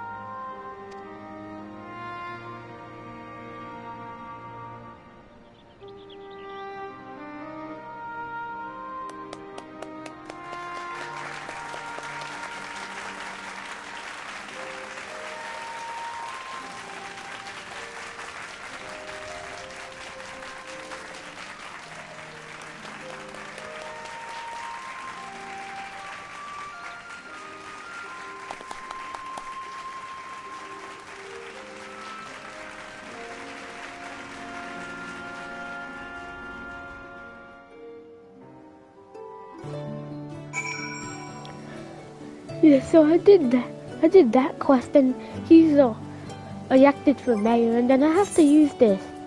Yeah, I have to use some of this. With some of the new stuff I got. Said I got a new mount.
So this is the end of this quest.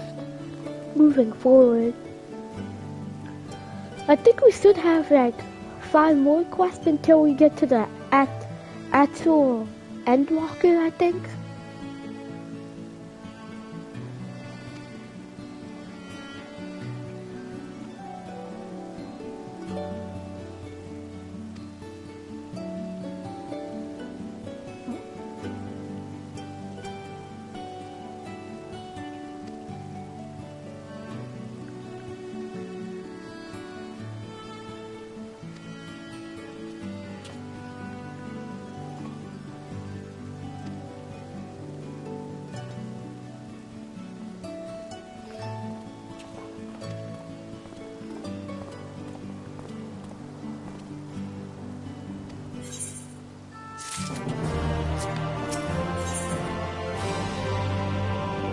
So now I'm on the quest of Vows, Virtue, Deeds of Cruelty.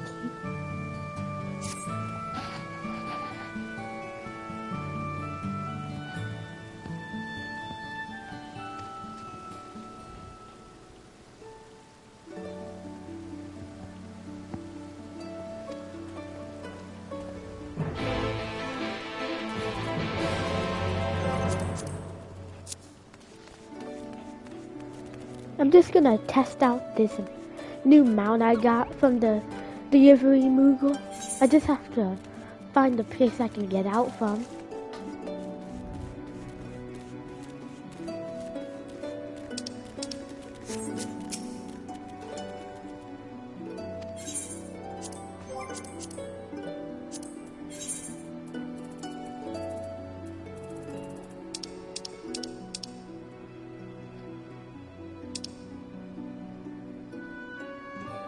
Yeah, I'm gonna test the new mount I got at Ralgar's Reach. Cause it said it was like a heavenly horse.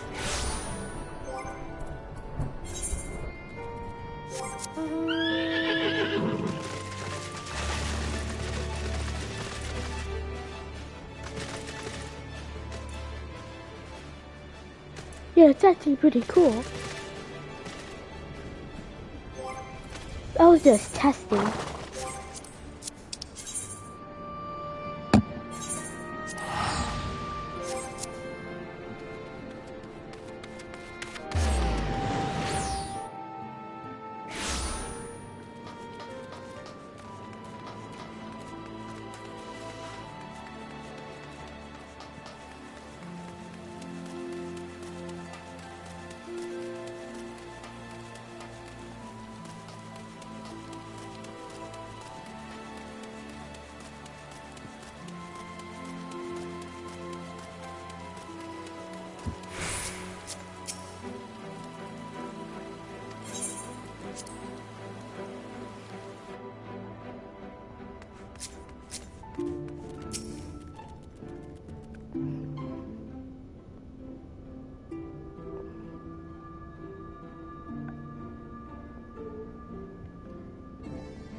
So now I have to speak with Tatar and Mordona.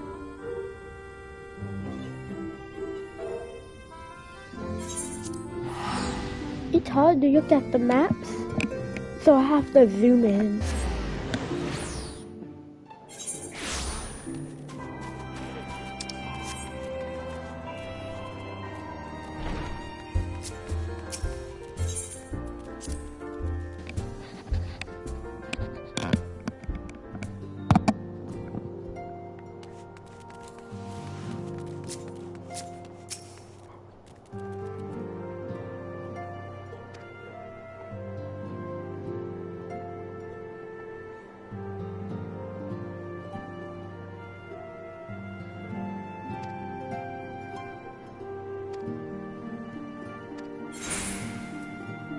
So it seems that several cutscenes are gonna play.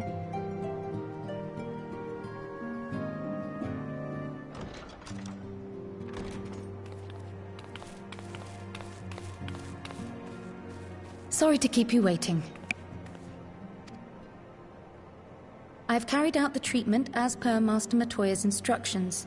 It should slow the destabilization of their corporeal ether quite significantly. But tell me, how fare our friends in the first?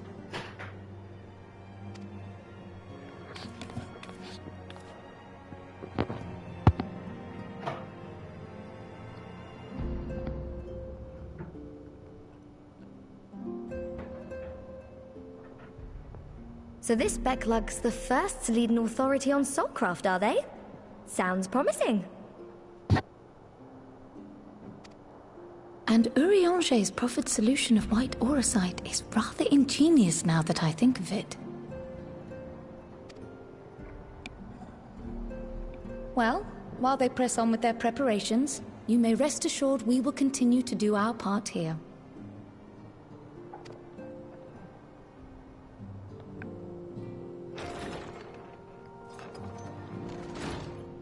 Oh, you're back.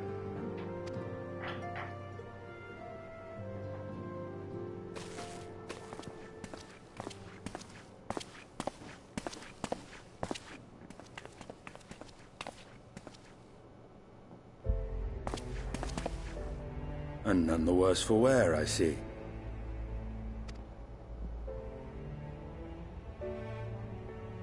Estinian! Oh, thank the gods! We've been worried sick. Did you lose your link pearl or something? The situation in Garlemald has become more complicated. I was making my escape from the capital when I ran into one of yours, Riol. He thought it best we come straight here. More complicated how?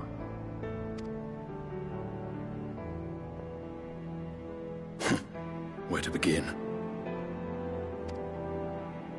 After entering the Empire via Razat Han, I went about my mission of investigating Black Rose. It was then, inside a provincial factory, that I encountered the one who styles himself Shadow Hunter, Gaius Baelsar. Our goals being apparently aligned, we joined forces and ventured on into the heart of the capital, to the very Imperial Palace itself.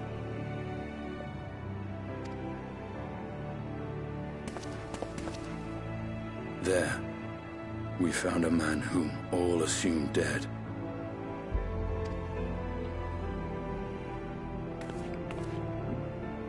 But his soul lives on, and he has wrested back his flesh. Xenos Ye Galvas.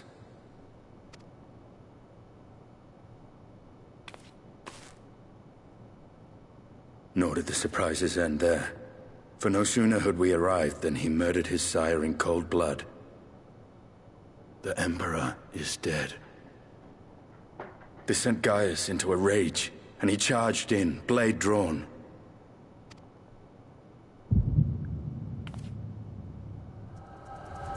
What's wrong?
So now it's one of this ones where you have to role play or play as a certain character.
So that's supposed to be like, so this is probably before we beat Ultima in the first one.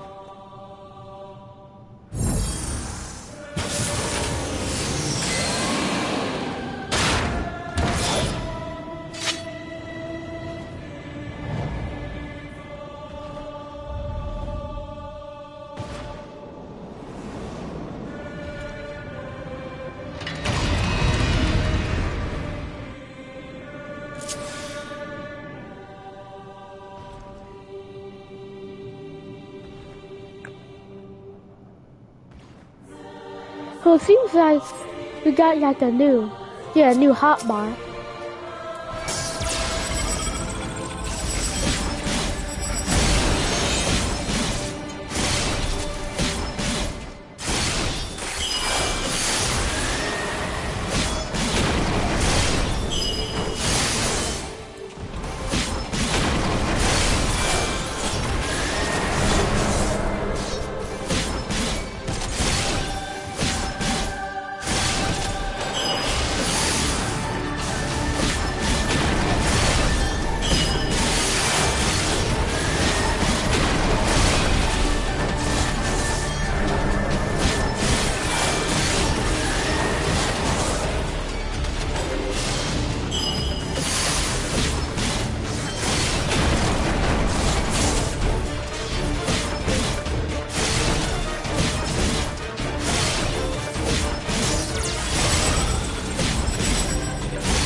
Are you all right?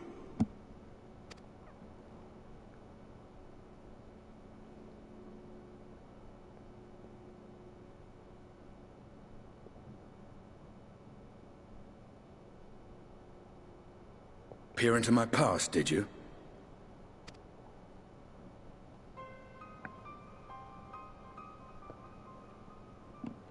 Well, I didn't quite relive the experience as you did, but I bore witness to it all.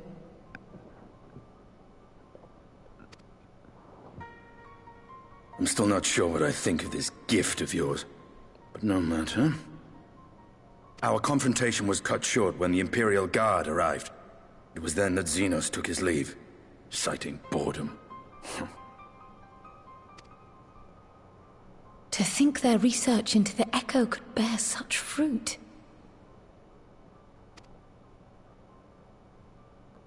Escaping death, jumping from one body to the next, and returning to his own after all this time. He is an Ascian in all but name.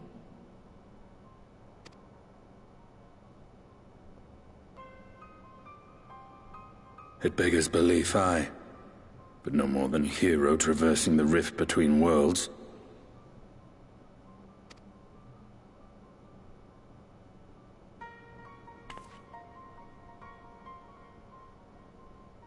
My concerns are far more prosaic. With the Emperor dead and the Crown Prince missing, the Empire is in disarray. Until order is restored, assuming it even possible, we needn't fear an Imperial reprisal. And for reasons of his own, Xenos took it upon himself to rid the world of Black Rose. Riol has already gone to apprise the Alliance leaders of these developments. We may leave the matter in their hands for now.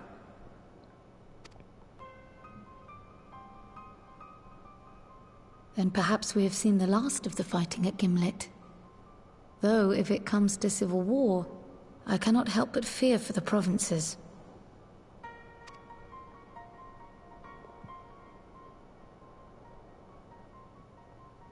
Ah, I'd nearly forgotten to ask. What became of Gaius? Did he not escape with you? That he did, but we parted ways shortly after leaving Garlemald. He claimed another threat had arisen which demanded his attention. He didn't elaborate, but the absence of some device or other in the capital gave him reason to believe they're planning something. Lest you worry, I believe he has well and truly shed the Black Wolf's pelt. Conquest is no longer his objective. We may safely leave him to his own devices. Well, it's nice to have one less foe to worry about, even if we do have a mysterious new threat to look out for instead. Speaking of which, I'll see that Riol and our Shinobi are made aware. Though we still know next to nothing, it can't hurt to be vigilant.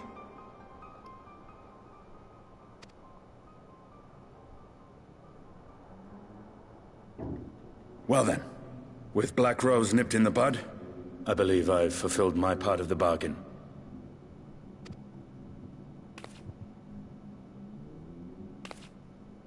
That's true, but with the Archon still slumbering away, we were hoping you might agree to stay with us for a little bit longer.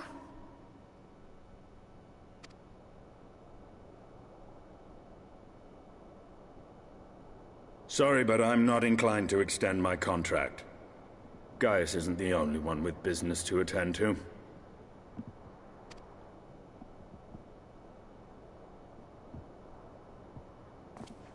Thank you for your help then, Estinian. I see why Alphino admires you so.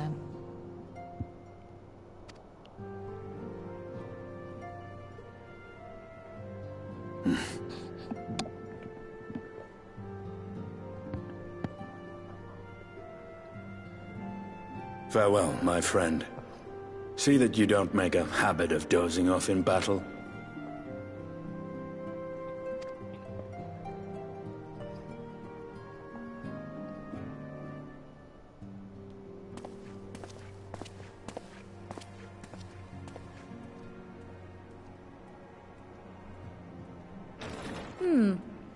I suppose we should all be getting on then.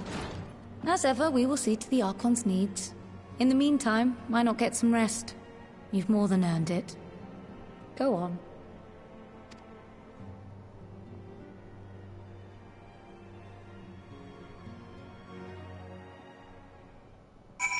So now I have to speak with Tatar, and then after that, that'll be the end of this quest.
So I'm on the old enemies, new threats quest now.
So now I have to go to the Iron Mohegan Quarter.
They're here, Commander.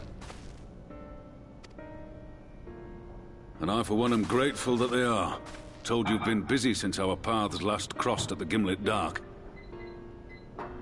Of other worlds, I'd struggle to describe what I pictured. Mayhap things would seem clearer were I to hear the tale from your own lips. But I'm afraid the situation will not afford us that luxury. I trust you two require... We meet again, hero of Eorzea.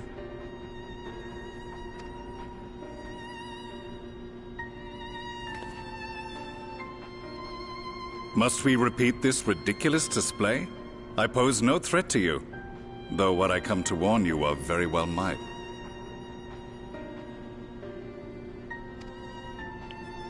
Had he meant to do us harm, I hazard he would have kept to the shadows, and brought more than 2 companions. We need not pretend to be the best of friends, but I hope we can put aside our differences for the present.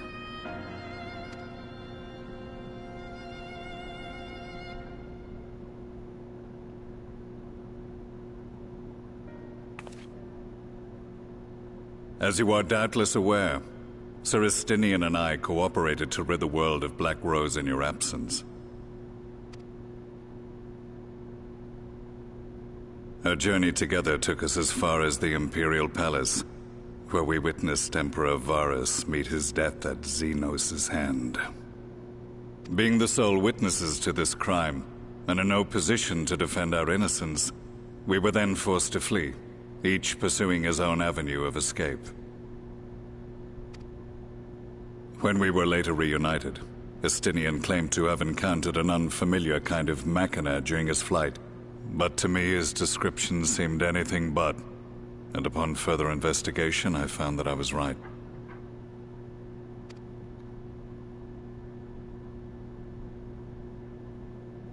The Empire is developing a new Ultima weapon. What, that Allagan monstrosity? Created to vanquish primals? With which you yourself once thought to conquer Eorzea? The same. In my foolishness, I sought to harness its power, and became the Ascian's pawn in so doing. But you know as well as I how that tale ended. The weapon itself, excavated from beneath this very city, was destroyed ere we could fully unravel its secrets, and that should have been the end of it. But unlikely as it sounds, the Empire's efforts to recreate it have somehow borne fruit, primarily through secret research conducted by the 7th Imperial Legion, it would seem. Wait, the 7th was all but annihilated at Cartano, along with its legatus.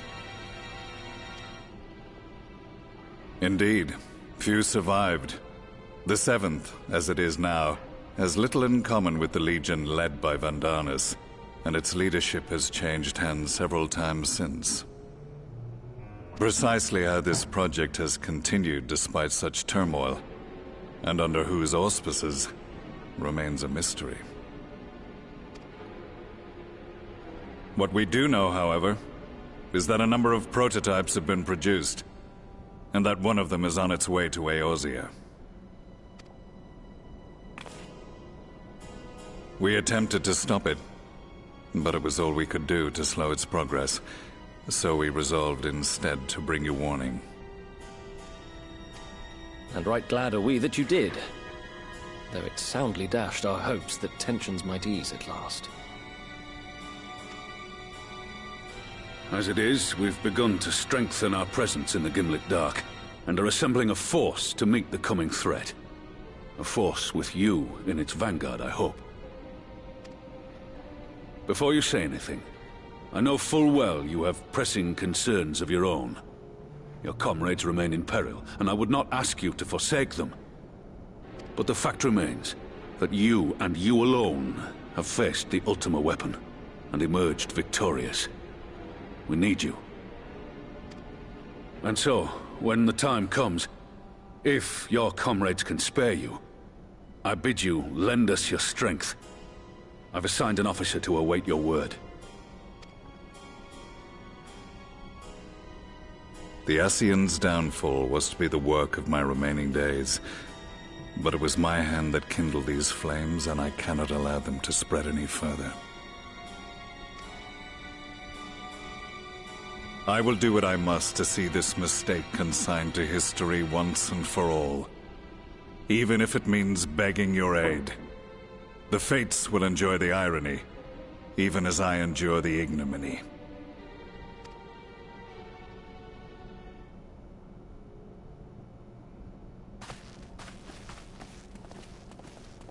I too shall make for the border and offer my skills, meager though they seem in such company. Mayhap we shall meet there anon.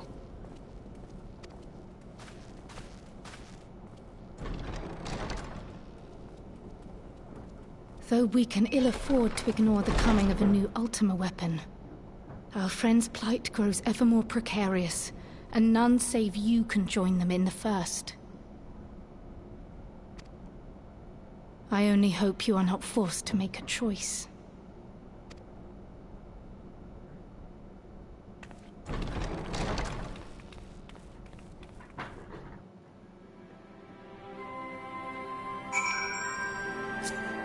So I'm gonna complete this mission.